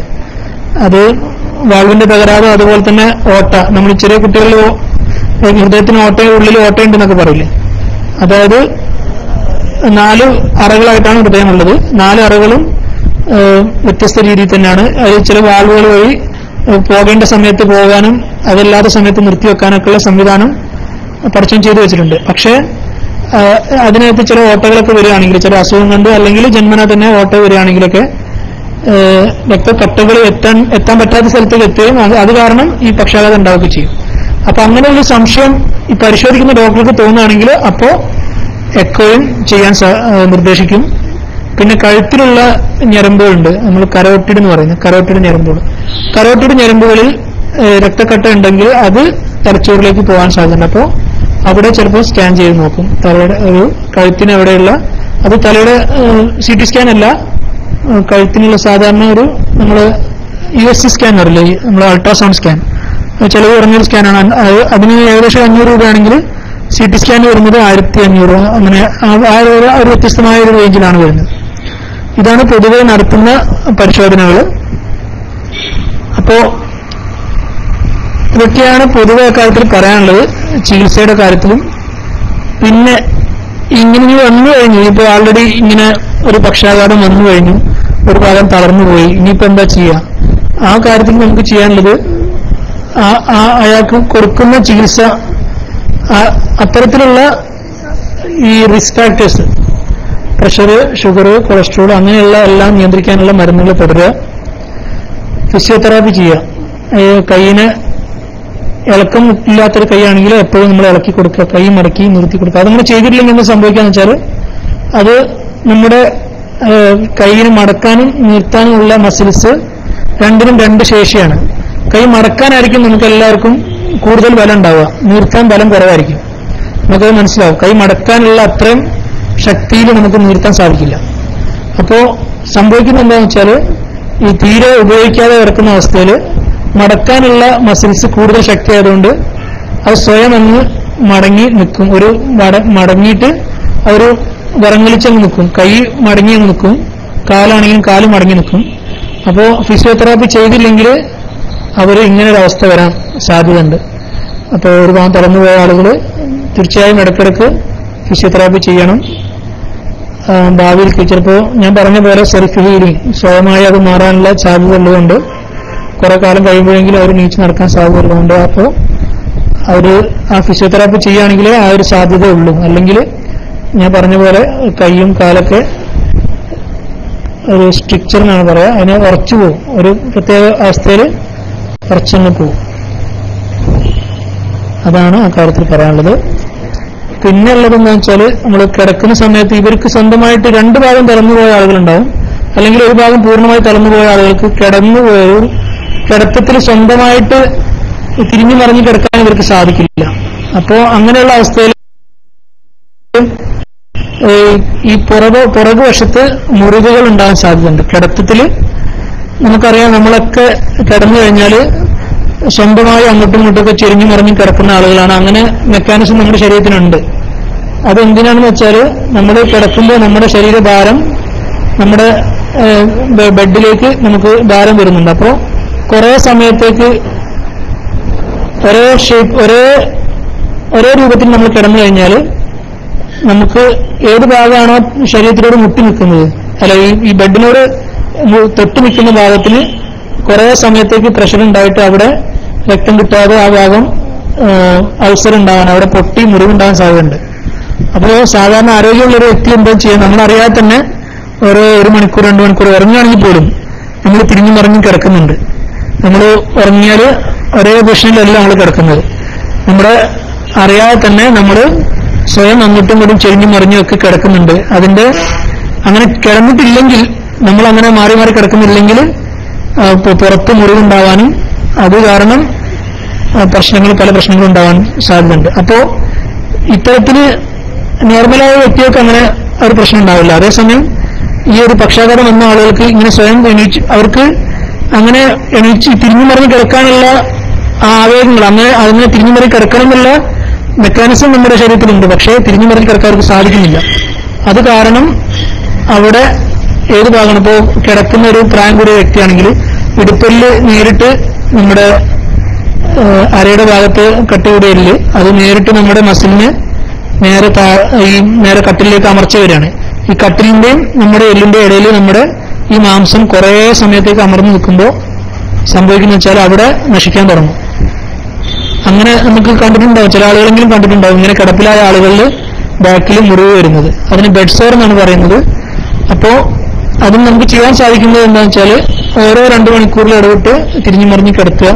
അതിന് ചെയ്യാവുന്നത് ഈ കൈ നമ്മുടെ തലയണ ഒക്കെ പല ഭാഗങ്ങളിൽ വെച്ചു കൊടുക്കുക. പിന്നെ ചെയ്യാൻ പറ്റുന്നത് ഈ വാട്ടർ ബെഡാണ്, വെള്ളം നിറയ്ക്കുന്ന ബെഡ്. അതിൽ കിടത്തി കഴിഞ്ഞാൽ ഏതെങ്കിലും ഒരു ഭാഗത്ത് മാത്രമായിട്ട് ഇങ്ങനെ പ്രഷർ വരില്ല, എല്ലാ ഭാഗത്തും ഒരേപോലെ ആയിരിക്കും പ്രഷർ വരുന്നത്. വെള്ളം നിറച്ചിട്ടുള്ള ബെഡുണ്ട്, അതായത് നമ്മുടെ ഈ ടാർപോളിന്റെ ആ ഒരു സ്ഥാനം വെച്ചിട്ട് ഒരു ബെഡ് ഉണ്ടാക്കും. എന്നിട്ട് അതിനകത്ത് നമ്മൾ ഇതില്ലേ നമ്മുടെ ഊതി വീർപ്പിക്കുന്ന തരത്തിലുള്ള തലയണയില്ലേ, അത് കണ്ടിട്ടില്ലേ, ഏകദേശം അതുപോലെ അതിനകത്തേക്ക് നമുക്ക് വെള്ളം നിറയ്ക്കുന്ന തരത്തിലുള്ള ബെഡ്, ആ ബെഡ് ഉണ്ട്. അതുപോലെ തന്നെ എയർ ബെഡ് ഉണ്ട്, കുറച്ചുകൂടെ വില കൂടുതലായിരിക്കും എയർ ബെഡിന്. എയർ ബെഡ് എന്ന് പറഞ്ഞാൽ അതിനകത്ത് എയർ ആയിരിക്കും നമ്മൾ നിറയ്ക്കുന്നത്. അതും മോട്ടർ വെച്ചിട്ടുള്ളതൊക്കെ ഉണ്ട്.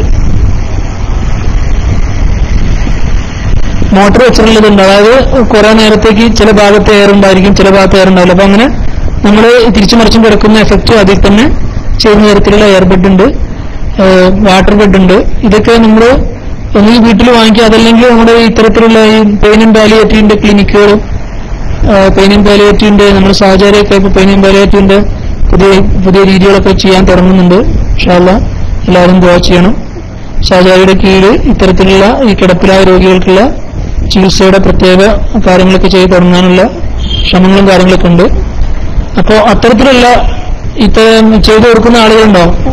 ഗവൺമെന്റും അതല്ലാതെയും ഒക്കെയുള്ള പെയിൻ ആൻഡ് പാലിയേറ്റീവ് ക്ലിനിക്കുകൾ ചില സംഘടനകൾ നടത്തുന്നുണ്ടാവും, മതസംഘടന നടത്തുന്നുണ്ടാവും. അപ്പോൾ അവരിന് കഴിയുന്നൊക്കെ ഇത്തരത്തിലുള്ള ആളുകളെ ചികിത്സിക്കേണ്ട വേണ്ട നിർദ്ദേശങ്ങളും ഇത്തരത്തിലുള്ള ബെഡുകളും കാര്യങ്ങളൊക്കെ നമുക്ക് കിട്ടാനും സാധ്യതയുണ്ട്. അപ്പൊ ഇതാണ് പൊതുവെ അതിനെക്കുറിച്ച് പറയാനുള്ളത്. അപ്പൊ ശ്രദ്ധിക്കേണ്ടത് ഏറ്റവും ചെറിയ പ്രായത്തിൽ തന്നെ ഉണ്ടാവുകയാണെങ്കിലാണ് ഇത് ഏറ്റവും വലിയ പ്രശ്നം. ചെറിയ പ്രായത്തിൽ തന്നെ ഉണ്ടാകുന്ന ആളുകളിൽ ഒരു പ്രധാനപ്പെട്ട കാരണം ഹൃദയത്തിന്റെ അറകളിൽ ഉണ്ടാകുന്ന പറഞ്ഞ പോലെ ഹൃദയത്തിലെ ഓട്ടകൾ ഉണ്ടെങ്കിലൊക്കെ ഒരു കാരണമാണ്. അപ്പോൾ നമുക്ക് ഡോക്ടർ എപ്പോഴെങ്കിലും നമ്മൾ അതിന് അങ്ങനെയൊക്കെ ഉണ്ടെങ്കിൽ ഡോക്ടർക്ക് സ്ഥിരമായി പരിശോധിക്കുന്ന ഡോക്ടർക്ക് ഹൃദയം നോക്കിക്കഴിഞ്ഞാൽ ഏകദേശം ചെറിയ സംശയങ്ങളൊക്കെ ഉണ്ടെങ്കിൽ ഡോക്ടർക്ക് പറയാൻ സാധിക്കും. പ്രായം കുറഞ്ഞ ആളുകളിൽ പ്രമേഹത്തിന്റെ അനിയന്ത്രിതമായ പ്രശ്നം ഉണ്ടെങ്കിലും അതും ഇത്തരം പക്ഷാഘാതത്തിലേക്ക് നയിക്കും. പ്രഷറിന്റെ പ്രശ്നം അതുപോലെ തന്നെ. അപ്പൊ ഞാൻ അതുമായി ബന്ധപ്പെട്ട പ്രധാനപ്പെട്ട കാര്യങ്ങളൊക്കെ പറഞ്ഞു എന്നാണ് ഞാൻ വിശ്വസിക്കുന്നത്. ഇതുമായി ബന്ധപ്പെട്ട് പലർക്കും പല സംശയങ്ങൾ ഉണ്ടാവും എന്ന് തന്നെയാണ് ഞാൻ മനസ്സിലാക്കുന്നത്. കാരണം അവരുടെ കുടുംബത്തിലെ അല്ലെങ്കിൽ ബന്ധപ്പെട്ട ആളുകളിലൊക്കെ ഇത്തരം അവസ്ഥകൾ കണ്ട ആളുകളാണ് പലരും, മിക്ക ആളുകളും.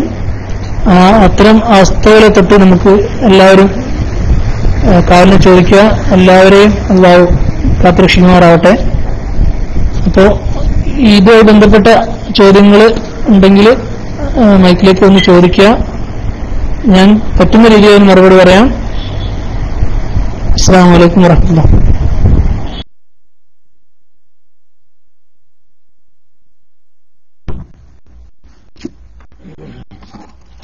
അസ്സലാമു അലൈക്കും വറഹ്മത്തുള്ളാഹി. ഞാൻ ബഹുമാനപ്പെട്ട ഡോക്ടർ റഹ്മാൻ സാഹിബ് ഇതിന്റെ ക്ലാസ് ശ്രദ്ധിച്ചാൽ നമുക്ക് എത്ര കണ്ട് മനസ്സിലാവും എന്നുള്ളത് സാധാരണക്കാരായ നമുക്ക് എത്ര കണ്ട് മനസ്സിലാവും നമുക്ക് അറിയാവുന്നതാണല്ലോ. ഞാൻ ഒരാൾ ഇവിടെ അടുത്ത് എന്റെ കുടുംബത്തിൽപ്പെട്ട ഒരാള് ദിവസങ്ങളോളം മൗലാന ഹോസ്പിറ്റലില് ഈ ഒരു വിഷയമായിട്ട് കടന്നു. പക്ഷെ അത് പക്ഷാഘാതം ഏത് രൂപത്തിലാണ് എനിക്കറിയില്ല. ഏതായാലും പെട്ടെന്ന് അറ്റാക്ക് ഉണ്ടായി എന്ന് പറഞ്ഞ് തലച്ചോറിൽ പോയി അങ്ങനെ കിടക്കണം. പോയി അങ്ങനെ കിടക്കും. ഒരു മാറ്റില്ല. കണ്ണിങ്ങനെ ഇടക്കിങ്ങനെ തുറക്കും. കണ്ണിങ്ങനെ തുറക്കാന്നല്ലാതെ അതിന് വേറെ ഒരു മാറ്റം കാണുന്നില്ല. ഒരുപാട് ദിവസം ഹോസ്പിറ്റലിൽ കടന്നു. ഇപ്പൊ വീട്ടിൽ കൊണ്ടുപോയി.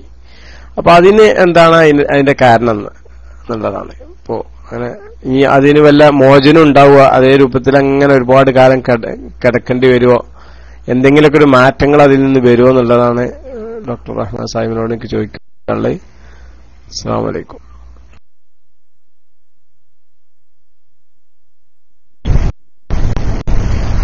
വലൈക്കും അസ്സലാം വറഹ്മത്തുള്ളാഹി. മാധവൻ സാഹിബ് ചോദിച്ചിട്ടുള്ളൊരു പ്രധാനപ്പെട്ട ചോദ്യമാണ്. ഇതിൽ നമ്മൾ മനസ്സിലാക്കേണ്ടത്, ഞാൻ പറഞ്ഞ പോലെ പക്ഷാഘാതം ഉണ്ടാകുന്ന പല തോതിലുണ്ടാകും. വളരെ ചുരുങ്ങിയ തോതിലൊക്കെ ആണെങ്കിൽ ഞാൻ പറഞ്ഞ പോലെ 2-3 മണിക്കൂറിനുള്ളിലൊക്കെ ആണെങ്കിൽ നമുക്ക് രക്തം കട്ട പിടിച്ചതാണെങ്കിൽ അതിനെ അറിയിക്കാനുള്ള മരുന്ന് കൊടുത്താൽ കൂടിയ ആളുകളിലും അത് പോയി കിട്ടും. അതേസമയം വളരെ വലിയ തോതിൽ ഒരു പ്രശ്നം ഉണ്ടായി, ഒരു തലച്ചോറിന്റെ ഒരു പകുതിയിൽ കൂടുതലൊക്കെ എഫക്ട് ചെയ്ത് കഴിഞ്ഞാൽ അതിന്റെ പ്രോഗ്നോസിസ് വളരെ മോശമാണ്. അത് ഭാവിയിൽക്കത് ഇങ്ങനെ വളരെ അങ്ങനെ ഒരു പൂർണ്ണമായ ഒരു റിക്കവറി പ്രതീക്ഷിക്കേണ്ടതില്ല. ആ കാര്യത്തിൽ കണ്ണ് മാത്രം അളക്കുന്നുള്ളൂ എന്ന് പറഞ്ഞാൽ തലച്ചോറിൽ നിങ്ങൾ പറയുകയും ചെയ്തു, തലച്ചോറിൽ അത്യാവശ്യം നല്ലൊരു അറ്റാക്ക് ഉണ്ടായി എന്ന് പറയുന്നു.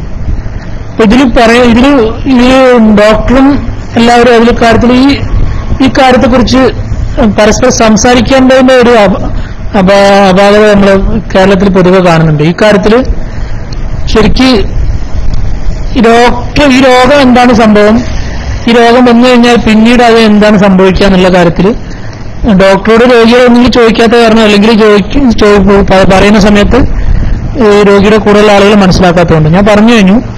ആദ്യത്തെ 4 മണിക്കൂറിൽ ചെയ്യാവുന്ന ചികിത്സയാണ് അതിന്റെ ചികിത്സ എന്ന് പറഞ്ഞത്. ബാക്കിയുള്ള എല്ലാം അതിന് എന്താ പറയാ പാലിയേറ്റീവ് കെയർ ആണ്. അതൊരു വലിയ തരത്തിലുള്ള ഒരു സ്ട്രോക്ക് ആണെങ്കിൽ പിന്നെ അത് ജീവൻ നിലനിർത്താനുള്ള ഒരു ചികിത്സ എന്ന് മാത്രമേ അതിനെക്കുറിച്ച് പറയാൻ പറ്റുള്ളൂ. കണ്ണ് മാത്രം അളക്കുന്നതാണെങ്കിൽ കുറച്ചധികം വലിയ രീതിയിൽ തന്നെയാണ് അത് സംഭവിച്ചിട്ടുള്ളത്. അപ്പോൾ ഒരു ഹോസ്പിറ്റലിൽ മാത്രം ചെയ്യാവുന്ന ചികിത്സയാണോ എന്ന് വെച്ച് കഴിഞ്ഞാൽ അത് ഹോസ്പിറ്റൽ ചികിത്സ ആവശ്യമായി വരുന്നു. സ്വന്തമായി ശ്വാസം എടുക്കുന്നില്ലെങ്കിൽ അങ്ങനെ ഭക്ഷണം കഴിക്കാനാണെങ്കിൽ ട്യൂബ് ഇടും. സ്വന്തമായി ശ്വാസം എടുക്കുന്നില്ലെങ്കിൽ മാത്രം ഇത്തരം ആളുകളിൽ ഹോസ്പിറ്റൽ ചികിത്സ ആവശ്യമുള്ളൂ. അല്ലെങ്കിൽ അവർക്ക് വീട്ടിൽ തന്നെ ചികിത്സിക്കാവുന്നതാണ്. അപ്പോൾ പിന്നെ ചെയ്യാവുന്നത് പിന്നെ പാലിയേറ്റീവ് കെയർ ആണ്. അതായത് ജീവൻ നിലനിർത്താനുള്ളത് ഭക്ഷണം കൊടുക്കുക, ട്യൂബിലൂടെ ഭക്ഷണം കൊടുക്കുക, തിരിച്ചു മറിച്ചും കിടക്കുക. ഇതിൽ കൂടുതലൊന്നും വളരെ വലിയൊരു മിറക്കിൾ ഉണ്ടാവുകയാണെങ്കിൽ മാത്രമേ അതിൽ നിന്ന് പൂർണ്ണമായൊരു മോചനം ഉണ്ടാവുള്ളൂ. കാരണം നമ്മുടെ ശരീരത്തിനെ നിയന്ത്രിക്കുന്ന ഭാഗങ്ങളിൽ തലച്ചോറിൽ ഒരു വലിയ ഭാഗത്തേക്ക് ഇത് ബാധിച്ചു കഴിഞ്ഞാൽ മാത്രമേ ശരീരത്തിന്റെ എല്ലാ ഭാഗവും നശിക്കുള്ളൂ. എല്ലാ ഭാഗത്തേക്കും ഈ ഇളക്കമില്ലാതാവുള്ളൂ, കണ്ണിന് മാത്രം. അതല്ലെങ്കിൽ പിന്നെ സംഭവിക്കാവുന്നത് തലച്ചോറിന്റെ താഴേക്ക് വരുന്ന ഈ സുഷുമ്നാനാഡിയുടെ തുടക്കത്തിൽ ബ്രെയിൻ സ്റ്റെം സ്ട്രോക്ക് എന്ന് പറയും. അങ്ങനെ വന്നു കഴിഞ്ഞാലും ഇത്ര ചെറിയ ഏരിയ ആയിരിക്കും, പക്ഷെ ഒരു പ്രധാനപ്പെട്ട ഭാഗമാണ് തലച്ചോറിൽ നിന്ന് താഴേക്ക് വിവരങ്ങൾ കൊണ്ടുവരുന്ന ഒരു പ്രധാനപ്പെട്ട നമ്മുടെ നട്ടലിന്റെ തുടക്കത്തിൽ, അതായത് തലച്ചോറിന്റെ ഉള്ളിൽ എന്തുണ്ടായാലും ആ നട്ടല് ആ വഴി താഴത്തേക്ക് വരണ്ടേ. ആ ഒരു കോയിലിന്റെ തുടക്കത്തിൽ തന്നെ ബ്ലോക്ക് ഉണ്ടായി കഴിഞ്ഞാൽ താഴത്തേക്ക് വരാനുള്ളൊരു പ്രശ്നം ഉണ്ടാവും. അതാണ് പ്രശ്നമായിരിക്കും പ്രധാനപ്പെട്ട കാര്യം. അപ്പോ ഇതിനൊക്കെ ഞാൻ പറയാനുള്ളത് തുടക്കത്തിലെ കണ്ടപ്പോൾ ഞാൻ പറഞ്ഞ പോലെ ഇത് ചെറിയൊരു ഭാഗത്ത് ഒരു തളർച്ചയായിട്ടാണ് തുടങ്ങിയതെങ്കിൽ ആദ്യത്തെ 2-3 മണിക്കൂറുകളിലൊക്കെ നമ്മൾ എത്തിക്കാൻ സാധിക്കുകയാണെങ്കിൽ അതൊരു വലിയൊരു കാര്യമായിരിക്കും. ആ ഒരു വ്യക്തിയോട് നമ്മൾ ചെയ്തു കൊടുക്കുന്നത് അവർക്ക് ഒരു വലിയൊരു കാര്യമായിരിക്കും. അതാണ് അക്കാര്യത്തിൽ പൊതുവെ പറയാനുള്ളത്.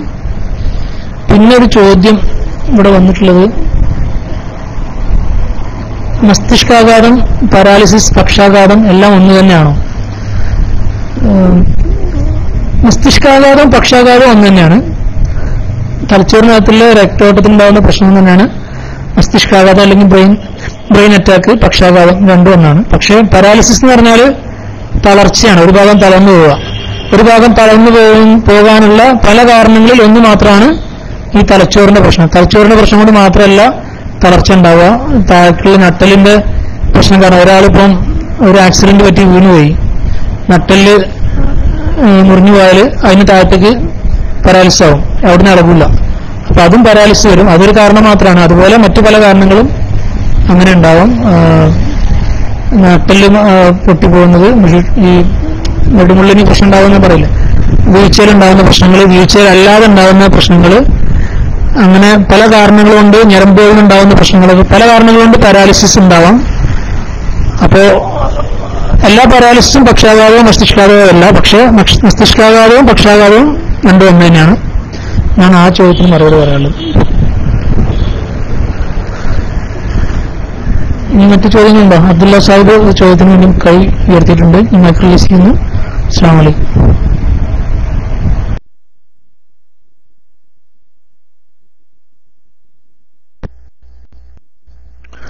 വലൈക്കും അസ്സലാം വറഹ്മത്തുള്ളാഹി വബറകാതുഹു. അസ്സലാമു അലൈക്കും വറഹ്മത്തുള്ളാഹി വബറകാതുഹു. ശബ്ദം കേൾക്കാമെന്ന് വിശ്വസിക്കുന്നു. പിന്നെ ഡോക്ടറോട് എനിക്ക് ചോദിക്കാനുള്ളത്, ഞാനുമായി പിന്നെ സുഖമില്ലാതെ പോയപ്പോൾ പല പ്രാവശ്യം ബന്ധപ്പെട്ടിട്ടുണ്ട്. ഇപ്പൊ എനിക്ക് ഒരു പ്രശ്നം എന്ന് പറഞ്ഞാല്, പിന്നെ ഞാൻ എന്റെ കൈന്റെ കാര്യങ്ങളൊക്കെ നിങ്ങളോട് ആദ്യം പറഞ്ഞതാണ്, നിങ്ങളൊക്കെ അറിഞ്ഞിട്ടുണ്ടാവും. ഡിസ്കിന്റെ പ്രോബ്ലം വന്ന് കൈ പൊങ്ങാതെ കൈ പകുതി പിന്നെ പൊങ്ങുന്നുണ്ട്. ഇപ്പൊ പ്രശ്നം എന്ന് പറഞ്ഞാല്, പിന്നെ ഞാൻ ഗുളിക, അതായത് അസിറ്റിൽ കാർണിറ്റിൻ എന്നുള്ള ഒരു ടാബ്ലറ്റും അതുപോലെ തന്നെ ഷൽക്കാൽ, അത് വിറ്റാമിൻസ് ഒക്കെ കാൽസ്യം അതൊക്കെ അടങ്ങിയ ഒരു ക്യാപ്സൂളും അത് നേരെ 4 മാസം വരെ കഴിക്കണമെന്ന് പറഞ്ഞിട്ടുണ്ട്. അതിപ്പോ ഞാൻ കഴിച്ചു കൊണ്ടിരിക്കുകയാണ്. അൽഹംദുലില്ലാ ഫിസിയോതെറാപ്പി അതുപോലെ ഈ മെസ്സേജൊക്കെ ചെയ്തുകൊണ്ടുണ്ട്, ഒരു മെഷീനൊക്കെ വാങ്ങിയിട്ട് ചെയ്തുകൊണ്ട്. പക്ഷെ ഇപ്പൊ എനിക്കൊരു പ്രോബ്ലം ഒന്നും, ഞാൻ ഇപ്പൊ വന്നതിന് ശേഷം ഒരു മാസം 20 ദിവസമായി. ഇപ്പൊ വന്നതിന് ശേഷം എനിക്ക് പ്രഷർ കുറച്ച് കൂടിയിട്ടുണ്ട്. മുമ്പ് ഒരു 130-90 ഉണ്ടായിരുന്നു. ഇപ്പൊ അത് 150ഓളം പിന്നെ വരുന്നുണ്ട്. അത് ഡോക്ടറെ കാണിച്ചപ്പോ എനിക്ക് വേറെ ഒരു ഗുളിക കഴിക്കാൻ വേണ്ടി തന്നു. 2 ആഴ്ച കഴിക്കുന്നുണ്ട് എന്റെ അടുത്ത് പറഞ്ഞു. ആർബിട്ടൻ, അതായത് വൽസർട്ടാൻ 80 മില്ലിഗ്രാം, അത് 15 ദിവസം 2 ആഴ്ച കഴിക്കുന്നു പറഞ്ഞു. അത് കഴിച്ചപ്പോ കുറച്ച് കുറവുണ്ട്.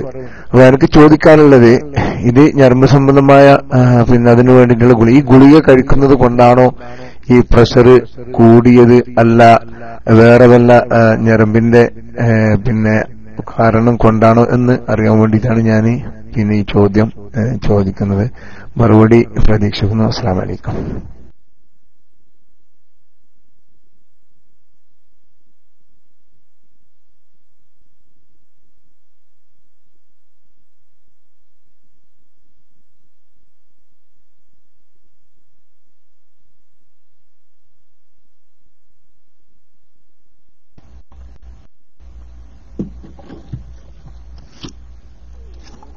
അസ്സലാമു അലൈക്കും.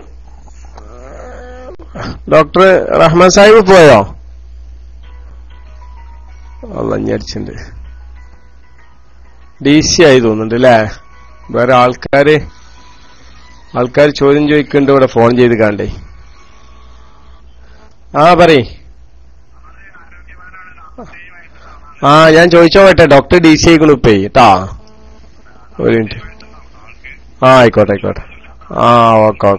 ഓക്കെ. അമീർ സാഹിബ് മസ്ജിദൊക്കെ പോയോ? ഏതായാലും ഞാൻ മൈക്ക് വിടുന്നു. ഡോക്ടർ അങ്ങനെ ബൗൺസ് ചെയ്യുന്നതല്ലേ തന്നെയാണ്. അബ്ദുൽ കുംബ്ല സാഹിബിന്റെ ചോദ്യം കേട്ടിട്ടില്ലാന്ന് എനിക്ക് തോന്നുന്നു കേട്ടോ. കുംബ്ല സാഹിബ് വീണ്ടും ആവർത്തിച്ച് ചോദിക്കേണ്ടി വരും.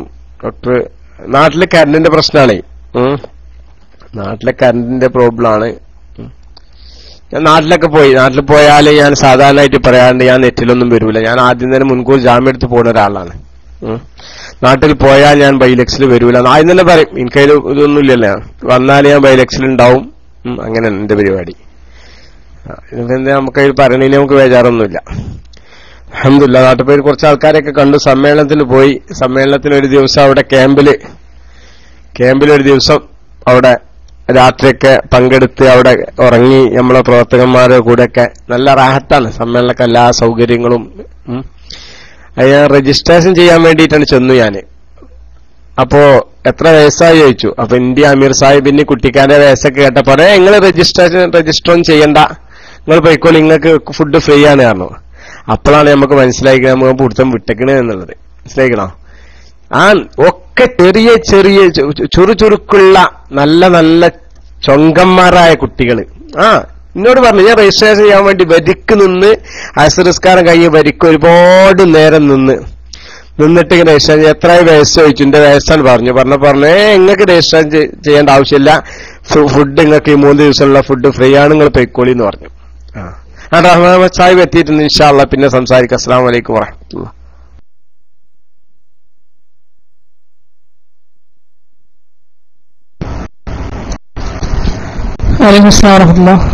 അസ്സലാമലൈക്കും. ഞാൻ ഇവിടെ കറണ്ട് പോയത് അബ്ദുള്ള സാഹിബ് ചോദ്യം ചോദിച്ച് കഴിഞ്ഞ സമയത്താണ് ചോദിച്ചത്. പ്രഷറുണ്ട്. ഇപ്പോ അദ്ദേഹത്തിന്റെ രോഗവിവരങ്ങളൊക്കെ മുമ്പ് എന്നോട് സംസാരിച്ചിട്ടുണ്ട്. അപ്പൊ പുതിയ മരുന്നുകൾ ഉണ്ട്. അപ്പോൾ അതുമായി ബന്ധപ്പെട്ടാണ് ഈ പ്രഷർ എന്നുള്ളതാണ് ചോദ്യം പ്രധാനം. പൊതുവെ അങ്ങനെ ഈ കാൽഷ്യത്തിന്റെ കൂടെ വിറ്റാമിൻ ഡിയുടെ ഒക്കെ മരുന്നുകളുണ്ടാവും. അതുകൊണ്ടൊന്നും ഇങ്ങനെ പ്രഷർ കൂടാറില്ല. പിന്നെ പൊതുവെ ഒരു നമ്മുടെ ജീവിതശൈലിയും നമ്മളിപ്പം വെറുതെ നാട്ടിലാകുമ്പോൾ അങ്ങനെ അത്ര ജോലി പിരിമുറുക്കും കാര്യങ്ങളൊന്നും ഇല്ലല്ലോ. നാട്ടിൽ നിന്ന് പോകുമ്പോ ജോലിയിലുള്ള ഒരു പ്രശ്നങ്ങളുണ്ടാവും. പ്രായം കുറേശ്ശെ കൂടി വരുന്നു. 150 എന്ന് പറഞ്ഞാൽ വളരെ കൂടുതലല്ല. പക്ഷെ പ്രമേയം ഉള്ളത് കൊണ്ട് കുറച്ചുകൂടെ ശ്രദ്ധിച്ച് ഒരു 130 താഴെ നിർത്തണം എന്നുള്ളതാണ്. പ്രമേയമുള്ള ആളുകളിൽ കുറച്ചുകൂടെ വിഗ്രസ് ആയിട്ട് പ്രഷർ കൺട്രോൾ ചെയ്യണമെന്നാണ് പൊതുവെ പറയാറ്. നമുക്ക് പ്രമേയം ഉണ്ടെന്ന് എനിക്കറിയാം, മുമ്പ് ഒന്ന് സംസാരിച്ചിട്ടുണ്ട്. അപ്പോ മരുന്നുകൊണ്ടാണെന്ന് പറയാൻ സാധിക്കില്ല. പൊതുവെ നിങ്ങൾ നാട്ടിൽ നിന്ന് വിട്ടു, ജോലിയുമായി ബന്ധപ്പെട്ടുള്ള തിരക്കും കാര്യങ്ങളും അതിന്റെ പിരിമുറുക്കും കാര്യങ്ങളൊക്കെ ഉണ്ടാവും. 150 ഉണ്ടായിരുന്നു. 90 പ്രശ്നം തന്നെയാണ്. താഴത്തുള്ള 90 താഴെ നിൽക്കണം എന്നുള്ളതാണ്. ഈ 140-90 എന്ന് പറയുന്നത് ആദ്യത്തെ വാല്യൂവിനെ നമ്മൾ സിസ്റ്റോളിക് എന്ന് പറയും, താഴത്തേന് ഡയസ്റ്റോളിക് എന്ന് പറയും. അപ്പോൾ ഈ താഴത്തെ 140-90 എന്ന് പറയുന്നത് അത് 90 താഴെ നിൽക്കണം. മറ്റേത് 130 വരെ വരാം പ്രമേയ രോഗികൾ എന്നാണ് പൊതുവെ പറയാം. പക്ഷെ ഒരു വല്ലാതെ പ്രായം കൂടി കഴിഞ്ഞാൽ ഒരു 70-80 ഒക്കെ ആയി കഴിഞ്ഞാൽ നമ്മൾ അത്രയും ഒരു വലിയൊരു ടാർഗറ്റ് വെക്കാറില്ല. കാരണം അവരുടെ രക്തക്കോല് കുറച്ചുകൂടെ സ്റ്റിഫായിരിക്കും വല്ലാതെ പ്രായം കൂടി കഴിഞ്ഞാൽ. അപ്പോൾ നമുക്ക് കിട്ടുന്ന BP ആയിരിക്കില്ല ശരിക്കും അവർക്കുള്ളത്. അപ്പോൾ ഒരു 140 ഒക്കെ ആണെങ്കിൽ പോലും ചിലപ്പോൾ അവർക്ക് റീഡ് ചെയ്യുമ്പോൾ ചിലപ്പോൾ 160-170 ഒക്കെ കാണാം. ഏതായാലും മരുന്നുകൊണ്ടുള്ള പ്രശ്നമാണെന്ന് മനസ്സിലാവുന്നില്ല. നിങ്ങൾക്ക് തന്ന മരുന്ന് അതല്ലെങ്കിൽ ഈ പ്രായത്തിൽ നിങ്ങൾക്ക് കഴിക്കാവുന്ന പ്രമേഹമുള്ളത് കൊണ്ട് നിങ്ങൾക്ക് കഴിക്കേണ്ട തരത്തിലുള്ള ഈ പ്രഷറിന്റെ മരുന്ന് തന്നെയാണ് അവർ എഴുതിയിട്ടുള്ളത്. വൾസാട്ടൻ എന്ന് പറയുന്നത് ആൻജിയോടെൻസിൻ റിസപ്റ്റർ ബ്ലോക്കർ എന്ന് പറയുന്ന തരത്തിലുള്ള മരുന്നാണ് അത്. അല്ലെങ്കിൽ ആ ഗ്രൂപ്പിൽപ്പെട്ട അല്ലെങ്കിൽ AC ഇൻഹിബിറ്റർ എന്ന് പറയുന്ന വേറെ തരത്തിലുള്ള ഈ 2 തരം മരുന്നുകളും നിങ്ങൾക്ക് ഉപയോഗിക്കാം. പ്രമേയ രോഗികളിൽ പ്രഷർ ഉണ്ടാകുമ്പോൾ ഉപയോഗിക്കേണ്ട 2 തരം മരുന്നുകളുണ്ട്. അതിൽ ഒന്നാണ് നിങ്ങൾക്ക് ഡോക്ടർ എഴുതിയിട്ടുള്ളത്. അതുകൊണ്ട് ആ തരം മരുന്ന് തന്നെ തുടരുന്നതായിരിക്കും നല്ലത്. മൈക്ക് റിലീസ് ചെയ്യുന്നു. അസ്സലാമു അലൈക്കും.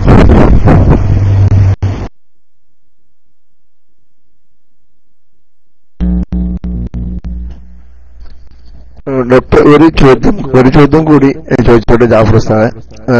പിന്നെ നിങ്ങൾ സംസാരിച്ച ഞാൻ അത് മറന്നുപോകും.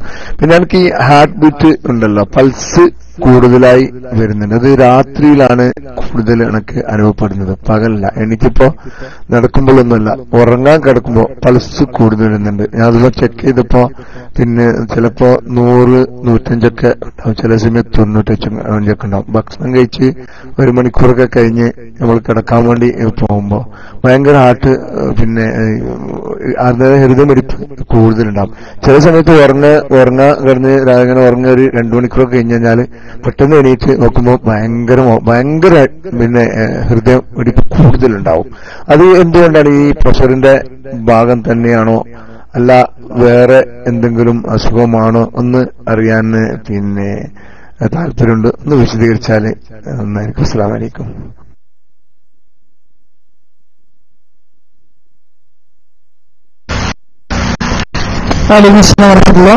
അസ്സലാമു അലൈക്കും. ഹൃദയമിടിപ്പ് കൂടുതൽ ഉണ്ട് ഡോക്ടർ പരിശോധിച്ചിട്ട് ഹൃദയമിടിപ്പ് കൂടുതലുണ്ടെന്ന് പറഞ്ഞപ്പോൾ 100 എന്ന് പറഞ്ഞാൽ നമ്മൾ 60 മുതൽ 100 വരെയാണ് പൊതുവെ പറയാറ്. 100 വല്ലാതെ കൂടുകയാണെങ്കിൽ വല്ലാതെ കൂടുതലുണ്ടെങ്കിൽ നമ്മൾ ശ്രദ്ധിക്കേണ്ടി വരും. പിന്നെ നമ്മൾ പറഞ്ഞത് ഒരു ലക്ഷണമാണ്. അതായത് ഹൃദയം ഉള്ളിൽ നിന്ന് മിടിക്കുന്നതായിട്ട് നമുക്ക് സ്വയം അനുഭവപ്പെടുക. അതിന് പാൽപിറ്റേഷൻ എന്ന് പറയുന്നത്. അതായത് നമ്മളൊരു ഓടി കിതച്ചു കഴിഞ്ഞാൽ നമുക്ക് ഉള്ളിൽ നിന്ന് മിടിക്കുന്നത് നമുക്ക് സ്വന്തം അറിയാൻ സാധിക്കും. അത് പലർക്കും അനുഭവപ്പെട്ടുണ്ടാവും. കുറെ ഓടി കഴിഞ്ഞാലൊക്കെയാണ് അങ്ങനെ സംഭവിക്കുക. ഉള്ളിൽ നിന്ന് ഹൃദയം ഇടിക്കുന്നത് നമുക്ക് സ്വയം തോന്നുക, അത് മനസ്സിലാവുക. അത് വെറുതെ ഇരിക്കുമ്പോൾ അങ്ങനെ തോന്നുക എന്നുള്ളത് അതൊരു ലക്ഷണമാണ്. അതിന് പാൽപിറ്റേഷൻ എന്ന് പറയുന്നത്. അതായത് ഹൃദയം ഉള്ളിൽ നിന്ന് ഇടിക്കുന്നത് നമുക്ക് അവയറായിരിക്കാം, നമ്മൾ അതിനെക്കുറിച്ച് ബോധവാനായിരിക്കുക എന്നുള്ളത് ഒരു ലക്ഷണമാണ്. അത് പല അസുഖത്തിന്റെ ലക്ഷണങ്ങളാവാം, അല്ലാതെ നിങ്ങൾ സ്വയം ഒരു ടെൻഷന്റെ പ്രശ്നങ്ങളുണ്ടാവാം, ഹൃദയം വല്ലാതെ കൂടുതൽ എണ്ണ ഇടിച്ചാലുണ്ടാവാം, ഹൃദയത്തിന് പാലത്തെറ്റുകളുണ്ടാവാം. ഏതായാലും നിങ്ങൾ ECG ഒക്കെ എടുത്തിട്ട് ഡോക്ടർ കുഴപ്പമൊന്നുമില്ല എന്നാണ് പറഞ്ഞെങ്കിൽ അതിൽ വലിയ പേടിക്കേണ്ട കാര്യമില്ല. ECG എടുക്കണം എന്നുള്ളത് ഒരു പ്രധാനപ്പെട്ട കാര്യമാണ്.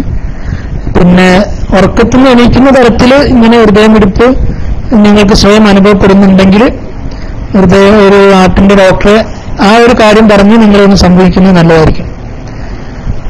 ഞാൻ ഒരിക്കൽ കൂടി പറയാം, വെറുതെ ഇരിക്കുന്ന സമയത്ത് ഹൃദയത്തിന്റെ മിടിപ്പ് നമുക്ക് സ്വന്തം അനുഭവപ്പെടുക എന്നുള്ളത് അത്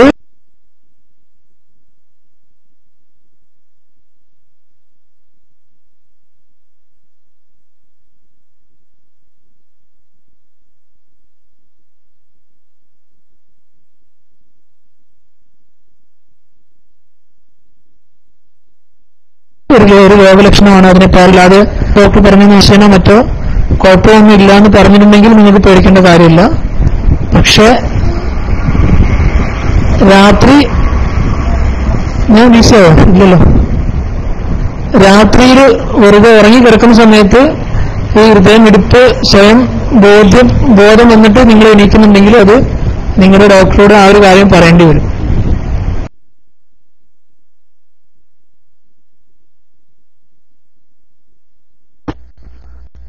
ഡോക്ടർ അസ്സലാമു അലൈക്കും. ഡോക്ടർ ഡീസ് ഏതാണോ അല്ല കേൾക്കുന്നുണ്ടോ? ഡോക്ടർ സാറ് കേൾക്കുന്നുണ്ടോ? ഡോക്ടർ സാറ് കേൾക്കുന്നുണ്ടോ? ഇല്ല, ഡീസ് ആണെന്ന് തോന്നുന്നു. കറണ്ട് പോയതാണെന്നല്ല, കേൾക്കുന്നില്ല എന്ന് തോന്നുന്നു. ഒന്ന് ബോണസ് ചെയ്യാം, അതാണ് നല്ലത് അല്ലേ? കാരണം മുപ്പത് കേൾക്കുന്നില്ല. ഓക്കെ, ഞാൻ ബോണസ് ചെയ്ത് അൺബോണസ് ചെയ്യാം. ചെയ്തു, അൺബോണസ് ചെയ്തോ? ഓക്കെ, മമ്മൂട്ടിക്ക് ചെയ്തു. താങ്ക്സ്. ഇൻഷാല്ലാ ഇപ്പോ ഏതാനും നിമിഷങ്ങൾക്ക് വരും. നാട്ടിൽ നിന്നാണ്, നാട്ടിലുള്ള ഒരു പ്രശ്നമാണ് ഈ കറണ്ടിന്റെ പ്രശ്നങ്ങള്. പിന്നെ എല്ലാവരും ചോദിക്കാൻ പറ്റും. ജാഫർ ഉസ്താദ് കൈപൊക്കി നിന്നിട്ടുണ്ട്. ഇൻഷാല്ലാ പിന്നെ വല്ലവർക്കും ചോദിക്കാനുണ്ടെങ്കിൽ എന്താണ്, നിങ്ങൾ ആരും മടിച്ചു നിൽക്കരുത്. ഇത് സംബന്ധമായിട്ട് എല്ലാവർക്കും അറിയാനുള്ളത്, അതുപോലെ തന്നെ ഹാർട്ട് സംബന്ധമായിട്ട് ഒക്കെ ഇതിനനുസരിച്ചിട്ടുള്ള കാര്യങ്ങളൊക്കെ ചോദിക്കാം. മനസ്സിലായില്ലേ?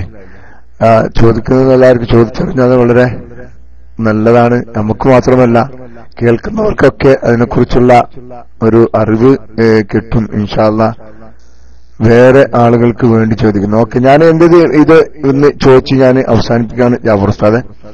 അതിനുശേഷം നിങ്ങൾ ചോദിച്ചോളി. മനസ്സിലായില്ല? പിന്നെ ഡോക്ടർ സാർ വന്നു കഴിഞ്ഞാൽ ഇൻഷാല്ലാ അത് നാട്ടിലെ പ്രശ്നമാണ്. കറണ്ട് പോക്ക് നാട്ടിലെ അങ്ങോട്ട് വല്ലാത്ത പോക്കാണ് തോന്നുന്നത്. നമ്മളെ കാസർഗോഡ് ജില്ലയിലൊന്നും ഈ മാതിരി പോക്കില്ല കേട്ടോ. അവിടെ എന്താണെന്ന് അറിയാം, ഹോസ്പിറ്റലൊക്കെ ഉണ്ട്. ഹോസ്പിറ്റൽ സംവിധാനം മറ്റേ വന്നു, ഡോക്ടർ സാറ് വന്നിട്ടുണ്ട്. ഓക്കെ, ഡോക്ടർ സാറ് കേൾക്കുന്നുണ്ടല്ലോ? ഡോക്ടർ സാറ് കേൾക്കുന്നുണ്ടോ? ഡോക്ടർ സാറ് കേൾക്കുന്നുണ്ടല്ലോ? ഓക്കെ, എനിക്ക് പിന്നെ ഒരു അവസാനമായൊരു ചോദ്യം ചോദിക്കാനുള്ളത്. ഞാൻ വരുന്നതിന് മുമ്പ്, ഇപ്പൊ വന്നിട്ട് 1 മാസം 20 ദിവസമായി. വരുന്നതിന് 3-4 മാസം മുന്നേ പിന്നെ കാർഡിയോളജിസ്റ്റിനെ കണ്ടിരുന്നു.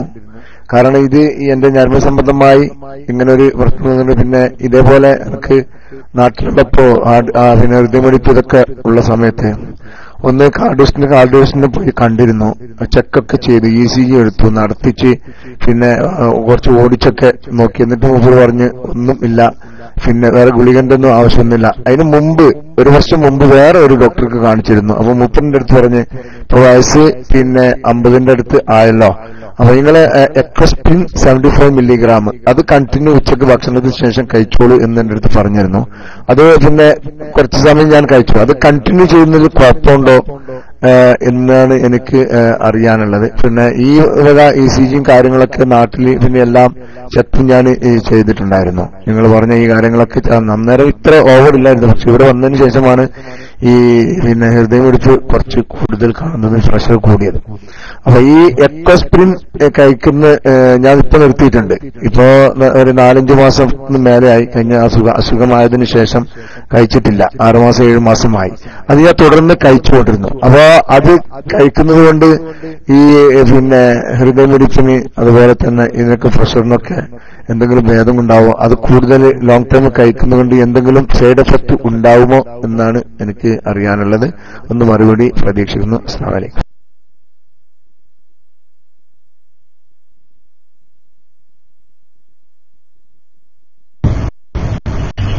അസ്സലാമു അലൈക്കും വറഹ്മത്തുള്ളാഹി. എക്കോസ്പിരിൻ എന്ന് പറയുന്നത് ആസ്പിരിൻ എന്ന് പറയുന്ന മരുന്നാണ്. ആസ്പിരിൻ എന്ന് പറയുന്ന മരുന്ന് it is recommended four secondary prophylaxis of myocardial infection എന്ന് പറഞ്ഞാൽ ഒരാൾക്ക് ഹാർട്ട് അറ്റാക്ക് വന്നു കഴിഞ്ഞാൽ അതിനുശേഷം പിന്നീട് വരാതിരിക്കാൻ വേണ്ടി ഉള്ള മരുന്നാണിത്. അപ്പൊ ഹാർട്ട് അറ്റാക്ക് വരാൻ സാധ്യതയുള്ള ആളുകളിൽ ഇത് കഴിക്കുന്നതുകൊണ്ട് ഗുണമുണ്ടോ എന്ന് ചോദിച്ചാൽ അതിന് കൃത്യമായ മറുപടി ഇപ്പോഴും ശാസ്ത്രലോകം പറഞ്ഞിട്ടില്ല, മെഡിക്കൽ ഫീൽഡ് പറഞ്ഞിട്ടില്ല. അപ്പോ കഴിക്കുന്നതിന് ദോഷമുണ്ടോ എന്ന് വെച്ച് കഴിഞ്ഞാൽ ദോഷമൊന്നും വരാനില്ല എന്നുള്ളതാണ് അതിന് മറുപടി. അപ്പോ ഇതിലൊക്കെ ഒരു വിഷയം എന്ന് വെച്ചാൽ ഈ കോസ്റ്റ് എഫക്റ്റീവ് ആണോ എന്ന് നോക്കുക. നമ്മൾ ഇത് കഴിക്കുന്ന മരുന്ന് അത് നമ്മൾ ചെലവാക്കുന്ന പൈസ കൊണ്ട് അതുകൊണ്ട് ഉപകാരം ഉണ്ടാകുന്നുണ്ടോ എന്നുള്ളതാണ് പൊതുവെ നോക്കുക. അപ്പോൾ ഹാർട്ട് അറ്റാക്ക് വന്നു കഴിഞ്ഞാൽ നമ്മൾ നിർബന്ധമായിട്ട് കഴിക്കേണ്ട മരുന്നാണ്. അത് കഴിച്ചുകൊണ്ട് ദോഷമൊന്നും ഉണ്ടെന്ന് ആർക്കും ഇതുവരെ പറഞ്ഞിട്ടില്ല. അപ്പൊ അതിന് വരുന്നതിന് മുമ്പ് കഴിച്ചാൽ അപ്പോ നല്ലതാണ് ഞാൻ പറയാൻ പറ്റുള്ളൂ. അതിന് പ്രത്യേക സ്റ്റഡികളുടെ പിൻബലമൊന്നുമില്ല.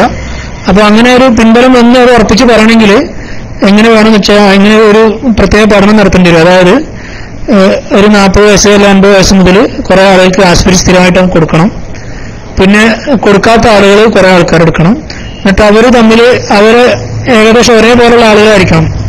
അതായത് പ്രഷർ ഉള്ള ആളുകളാണെങ്കിൽ എല്ലാം പ്രഷറുള്ള ആളുകൾ. അപ്പോൾ ഒരേ തരത്തിലുള്ള കുറെ ആളുകൾ അവര് ഒന്ന് ആസ്പിരിൻ കഴിക്കുന്ന ആളുകളായിരിക്കണം, ആസ്പിരിൻ കഴിക്കാത്ത ആളുകളായിരിക്കണം. എന്നിട്ട് അവർ തമ്മിൽ അവർക്ക് എത്ര ആളുകൾക്ക് ഹാർട്ട് അറ്റാക്ക് ഉണ്ടാകുന്നു എന്നുള്ളൊരു പഠനം നടത്തണം.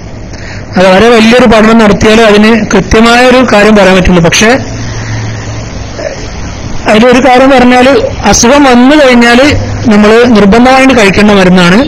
അപ്പോ ആ ഒരു ലോജിക്ക് വെച്ച് നോക്കുകയാണെങ്കിൽ അസുഖം വരുന്നതിന് തടയാനും അത് തന്നെ വേണം. കഴിക്കുന്നതുകൊണ്ട് ദോഷമൊന്നും വരാനുമില്ല. അതിനെക്കുറിച്ച് പറയാനുള്ളത്. വേറെ ആസ്പിരിൻ തന്നെ വളരെ ചെലവ് പറഞ്ഞ ഒരു 50 പൈസേന്റെ അടുത്ത് വില വരുന്ന മരുന്നാണത് സാധനം. ആസ്പിരിൻ, എക്കോസ്പിരിൻ എന്ന് പറഞ്ഞ മരുന്ന്. ദോഷമൊന്നും വരാനില്ല. അത് ഹാർട്ടിന്റെ പ്രഷറുമായിട്ട് ബന്ധപ്പെട്ടല്ല, ഹൃദയാഘാതം, രക്തം കട്ട പിടിക്കുന്നതിനെ കുറയ്ക്കുന്ന തരത്തിലുള്ള പ്ലേറ്റ്ലെറ്റിന്റെ ഉപയോഗം പ്രവർത്തനം കുറച്ചൊന്ന് കുറയ്ക്കുന്ന തരത്തിലുള്ള ഒരു മരുന്നാണ് അത്. രക്തം കട്ട പിടിക്കുന്ന കാരണം ഉണ്ടാകുന്ന ഹൃദയത്തിന്റെ പ്രശ്നത്തിന്, അതുപോലെ തന്നെ തലച്ചോറിന്റെ ഇപ്പൊ പറഞ്ഞ ഇന്നത്തെ വിഷയവുമായിട്ട് ബന്ധപ്പെട്ട പക്ഷാഘാതത്തിന്, ഈ 2 കാര്യത്തിനും സെക്കൻഡറി പ്രൊഫൈലാക്സിസിന് വേണ്ടി, അതായത് അസുഖം ഉണ്ടായിക്കഴിഞ്ഞാൽ തുടർച്ചയായിട്ട് കഴിക്കേണ്ട മരുന്നാണ്.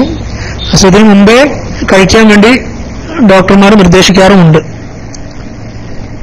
അതാണ് അതിനെക്കുറിച്ച് പറയാനുള്ളത്.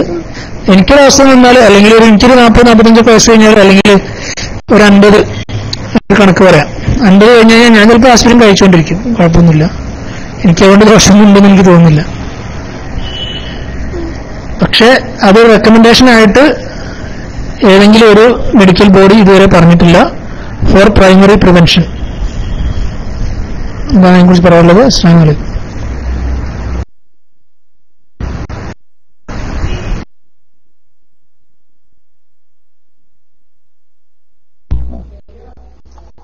അസ്സലാമു അലൈക്കും. ഇതൊരു റേഡിയോ ശ്രോതാവിന് വേണ്ടി ചോദിക്കാൻ കേട്ടോ. ഒരു രോഗി ഇടത് കൈയിന് വേദനയായിട്ട് തരിപ്പ് വന്നിട്ട് ഡോക്ടറെ കാണാൻ വേണ്ടി പോയപ്പോ പറഞ്ഞു ചെറിയ ബ്ലോക്ക് ഉണ്ട് എന്ന് പറഞ്ഞു. അങ്ങനെ 2 ആഴ്ചക്ക് മരുന്ന് കൊടുത്തിട്ടുണ്ട്. ഇപ്പൊ പറയുന്നത് വലത് കൈയിലും ചെറുതായിട്ട് തരിപ്പ് വരുന്നുണ്ട്.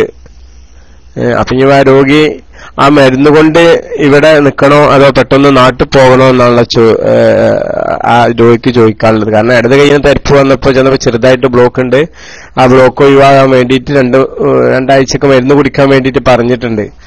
അപ്പൊ ഇനി ഗുരുതരമായ ഒരു അവസ്ഥയായിട്ട് എന്തെങ്കിലും വരുമോ എന്നുള്ളൊരു പേടി കൊണ്ടായിരിക്കാൻ ചോദിച്ചിട്ടുണ്ടാവുക.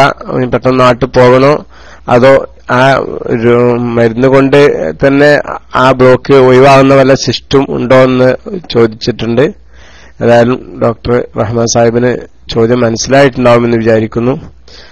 ഇപ്പൊ വലത് കൈയിലും ആ തെരപ്പ് തുടങ്ങിയിട്ടുണ്ട് എന്നാണ് പറയുന്നത്. ഇടത് കൈയിലാണ് തുടങ്ങിയത്. ഇപ്പൊ വലത് കൈക്കും അത് ചെറുതായിട്ട് വ്യാപിച്ചിട്ടുണ്ട് എന്ന് പറയുന്നുണ്ട്. അസ്സലാമു അലൈക്കും വറഹ്മത്തുള്ളാഹി.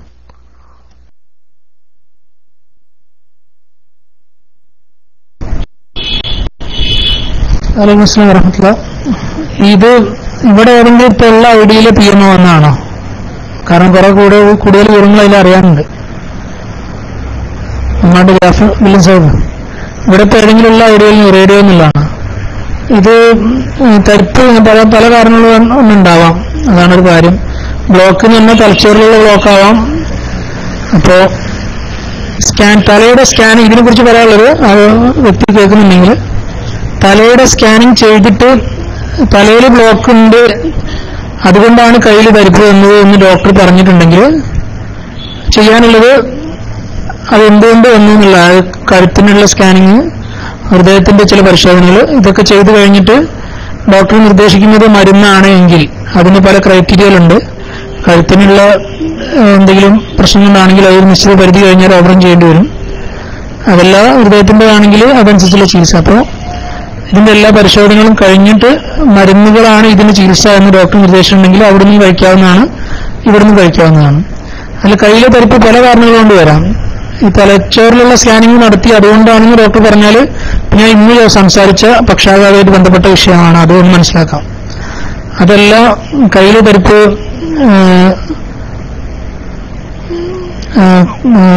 നമ്മുടെ കഴുത്തിലുള്ള ഞരമ്പിനെ അമർച്ച കാരണം നമ്മുടെ കയ്യിൽ തന്നെ, നമ്മുടെ കൈയിന്റെ ഉള്ളം കൈയിന്റെ തുടക്കത്തിൽ കാർപ്പൽ ടണൽ സിൻഡ്രോം എന്ന് പറയും. നമ്മുടെ മണിബന്ധം എന്ന് പറയില്ല, നമ്മള് നിസ്കരിക്കുമ്പോൾ പിടിക്കുന്ന ഭാഗം, ആ ഭാഗത്തിന് അടിയിലൂടെ ഒരു ചെറിയ നരമ്പ് പോകുന്നുണ്ട്. ആ നരമ്പിന് അമർച്ച വന്നാലേ അങ്ങനെ തരിപ്പുണ്ടാവാം. അതുപോലെ എന്ത് കാരണം കൊണ്ടാണ് ഈ തരിപ്പ് വന്നെന്നുള്ളത് അറിയേണ്ടതായിട്ട് വരും.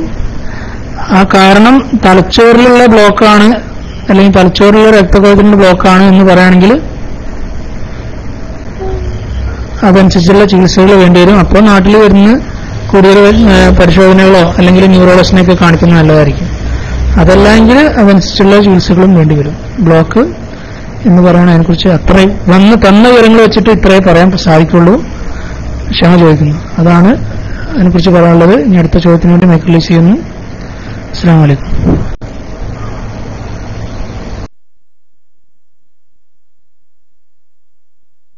അസ്സലാമു അലൈക്കും.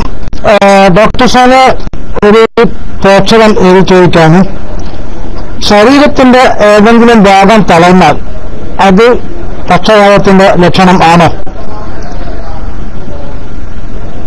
അതുപോലെ തന്നെ കഴുത്തിന്റെ ഭാഗത്ത് ചെറിയ ചെറിയ കൊഴുക്കൾ, ഒരു കറുത്ത കറുത്ത പാടുകൾ ഉണ്ടാകും, അത് എന്തിന്റെ ഏത് രോഗത്തിന്റെ തുടക്കമാണ് എന്നാണ് അദ്ദേഹത്തിന്റെ സംശയം. അസ്സലാമു അലൈക്കും.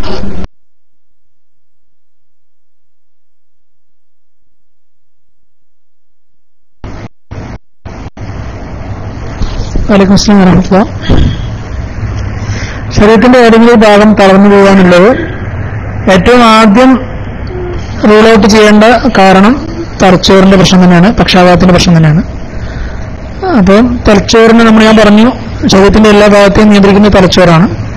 അപ്പൊ കൈയിന്റെ ഭാഗം നിയന്ത്രിക്കുന്ന തലച്ചോറിന്റെ ഭാഗത്താണ് ഈ പ്രശ്നം ഉണ്ടായിട്ടുള്ളതെങ്കിൽ കൈയിന് തളർച്ച അല്ലെങ്കിൽ തീരെ ഇളക്കം പറ്റാതെ അവസ്ഥയായിരിക്കും.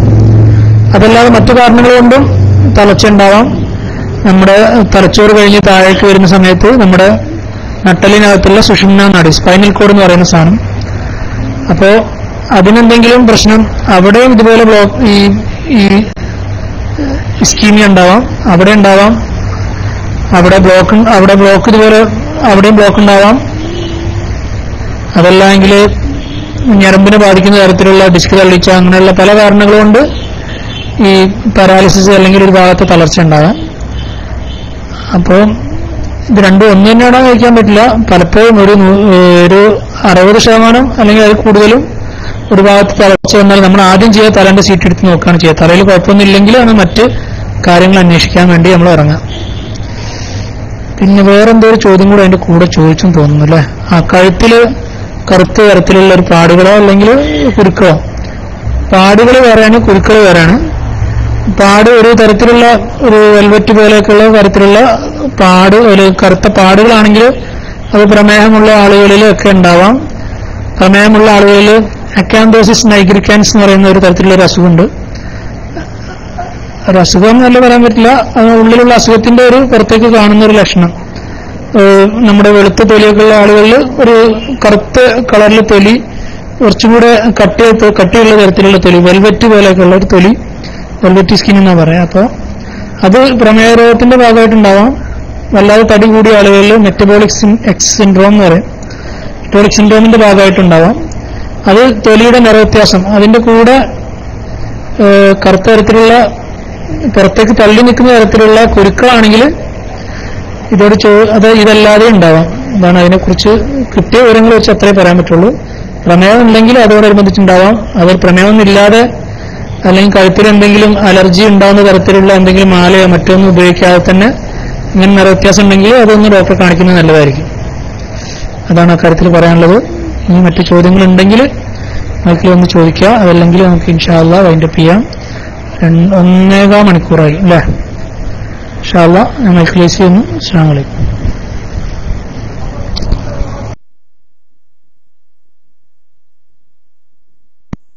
വലൈക്കും അസ്സലാം വറഹ്മത്തുള്ളാഹി വബറകാതുഹു. സഹോദരന്മാരെ, നിങ്ങൾക്ക് ആർക്കെങ്കിലും ബഹുമാനപ്പെട്ട ഡോക്ടർ സാബ് സംസാരിച്ച വിഷയത്തിൽ എല്ലാ സംശയവും ആർക്കെങ്കിലും ഉണ്ടെങ്കിൽ നിങ്ങൾ മൈക്കിലേക്ക്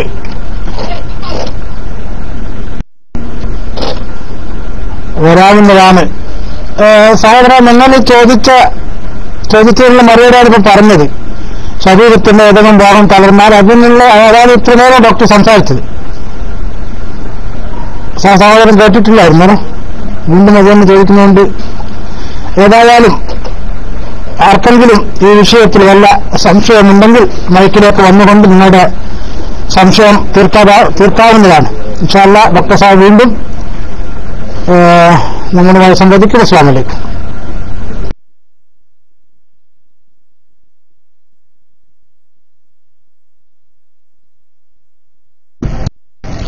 അസ്സലാമു അലൈക്കും വറഹ്മത്തുള്ളാഹി.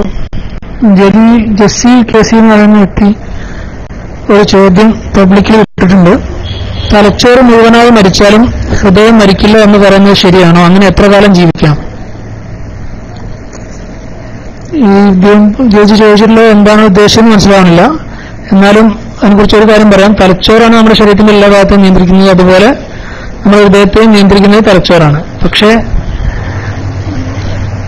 ബ്രെയിൻ ഡെഡ് എന്ന് പറയുന്ന ഒരവസ്ഥയുണ്ട്. ബ്രെയിൻ ഡെഡ് എന്ന് പറഞ്ഞാൽ ശരീരത്തിന് ഹൃദയ എല്ലാ പ്രവർത്തനങ്ങളും നമുക്ക് സപ്പോർട്ട് ചെയ്ത് നിലനിർത്താൻ സാധിക്കും. അതായത് നമുക്ക് ഹൃദയത്തിന് സപ്പോർട്ട് ചെയ്യുക, അതുപോലെ തന്നെ നമ്മുടെ ശ്വാസോച്ഛ്വാസത്തിനെ സപ്പോർട്ട് ചെയ്തുകൊണ്ട് ഇങ്ങനെ നിൽക്കുകയാണെങ്കിൽ ഹൃദയത്തിന് പ്രശ്നങ്ങളൊന്നുമില്ല, നമ്മുടെ ശ്വാസകോശത്തിന് പ്രശ്നമൊന്നുമില്ലെങ്കിൽ അതിനെ സപ്പോർട്ട് ചെയ്താൽ അത്രയും കാലം ശരീരത്തിൽ നമുക്ക് ശരീരം നശിക്കാതെ സൂക്ഷിക്കാമെന്ന് മാത്രം. തലച്ചോറ് പ്രവർത്തനം ഉണ്ടാവില്ല, തലച്ചോറ് നമുക്ക് മറ്റു കാര്യങ്ങളൊന്നും ഉണ്ടാവില്ല. അത് ചെയ്യുന്നത് ഒരു ബ്രെയിൻ ഡെഡ് അവസ്ഥ എന്ന് പറയാൻ വേണമെങ്കിൽ അതിനെക്കുറിച്ച്. അത് ആ സമയത്ത് നമ്മൾ വെന്റിലേറ്ററിൽ സപ്പോർട്ട് ചെയ്ത് കൊടുത്താൽ അത്രയും കാലം നമ്മുടെ ശരീരത്തിലൂടെ രക്തം ഓടിക്കൊണ്ടിരിക്കും. അതുകൊണ്ട് അത്രയും കാലം കുറച്ച് നിൽക്കും. സാധാരണഗതിയിൽ ഇത് ചെയ്യാറ് ഹൃദയം അല്ലെങ്കിൽ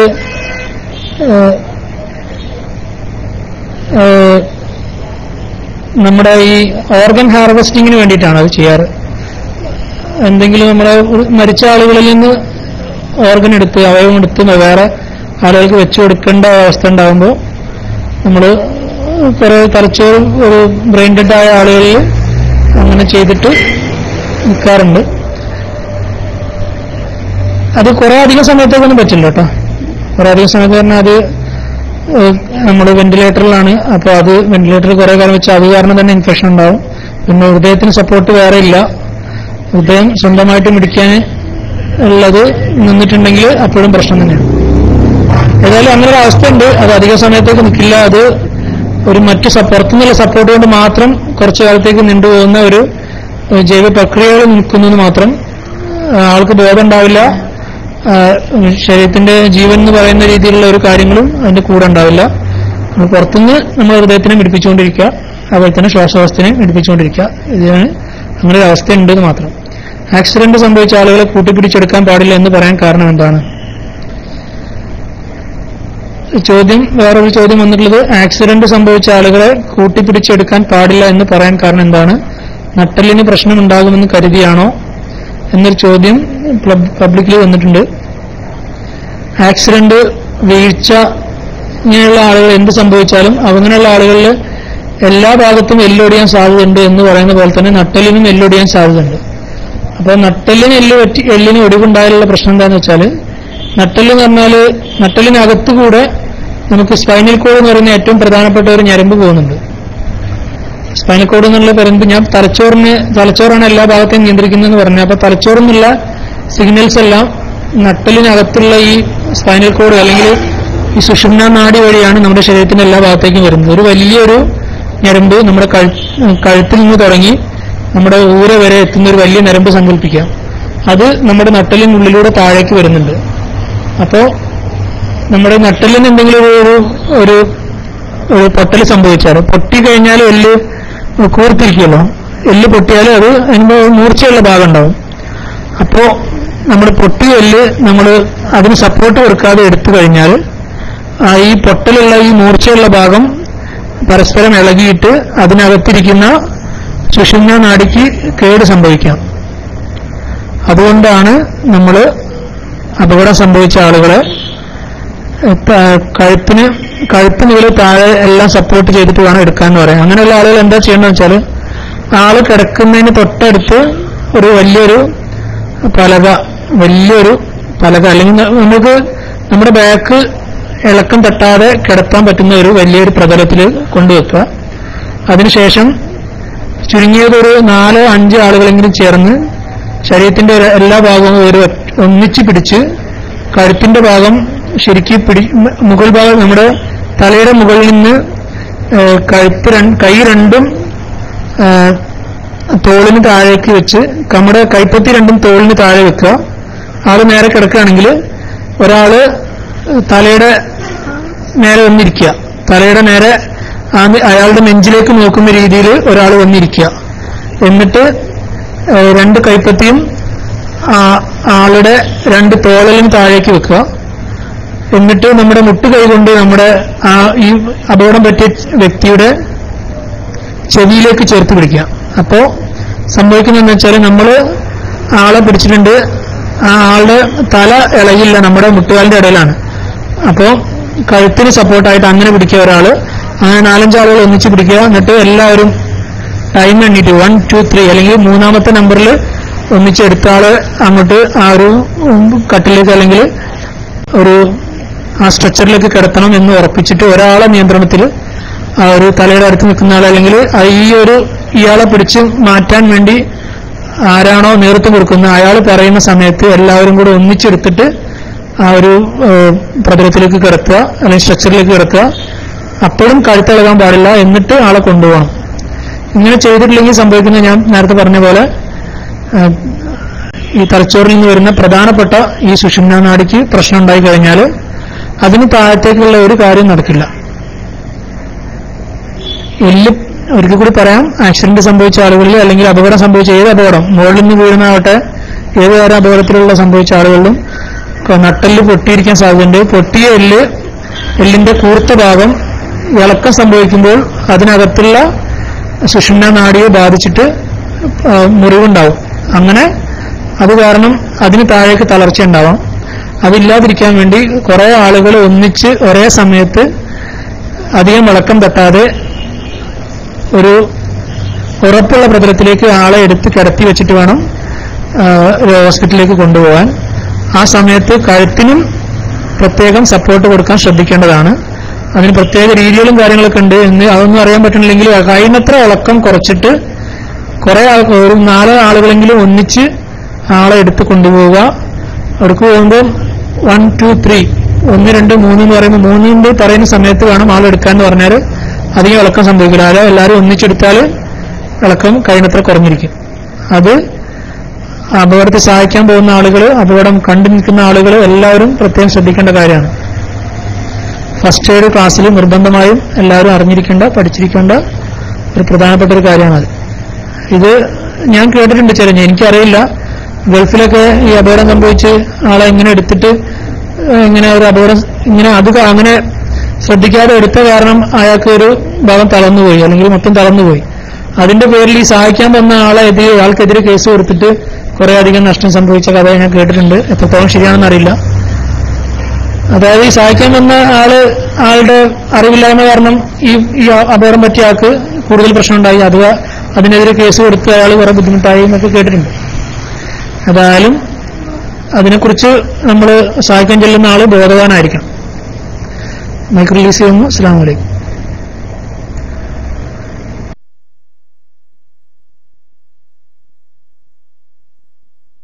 വഅലൈക്കും അസ്സലാം വറഹ്മത്തുള്ളാഹി വബറകാതുഹു.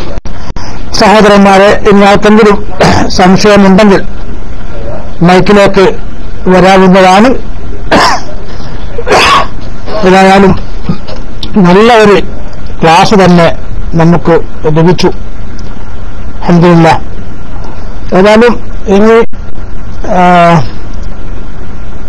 ആരെങ്കിലും ഫ്രീ ആയിട്ട് ചോദിക്കാൻ, മനസ്സിലാക്കാൻ സംശയമുണ്ടെങ്കിൽ നിങ്ങളൊക്കെ മൈക്കിലേക്ക് വരിക. അല്ലെങ്കിൽ ഇൻഷാ അല്ലാഹ് നമ്മുടെ ഈ ക്ലാസ് റൂമിന്റെ ഇന്നത്തെ മെഡിടോക്ക് പ്രോഗ്രാം ഇവിടെ വൈൻഡപ്പ് ചെയ്യും.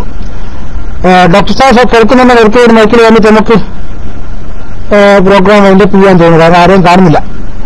ഡോക്ടർ കേൾക്കുന്നുണ്ടോ? റഹ്മാൻ സാഹിബ് ആരെയും കാണുന്നില്ല ഡോക്ടർ സാഹിബ്. ഇൻഷാ അല്ലാഹ് ആരെങ്കിലും ആരെയും കാണുന്നില്ല. അപ്പൊ നമുക്ക് ഇൻഷാ അല്ലാഹ്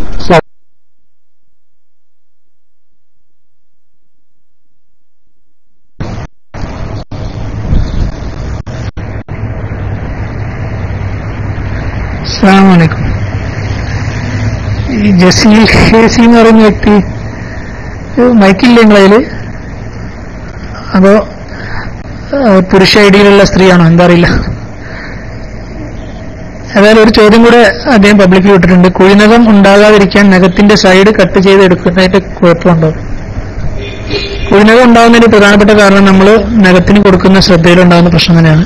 നമ്മൾ കൂടുതൽ ഉള്ളോട്ട് വെട്ടുമ്പോഴാണ് ഈ കുഴിനകം കൂടുതൽ ഉണ്ടാകുന്നത്.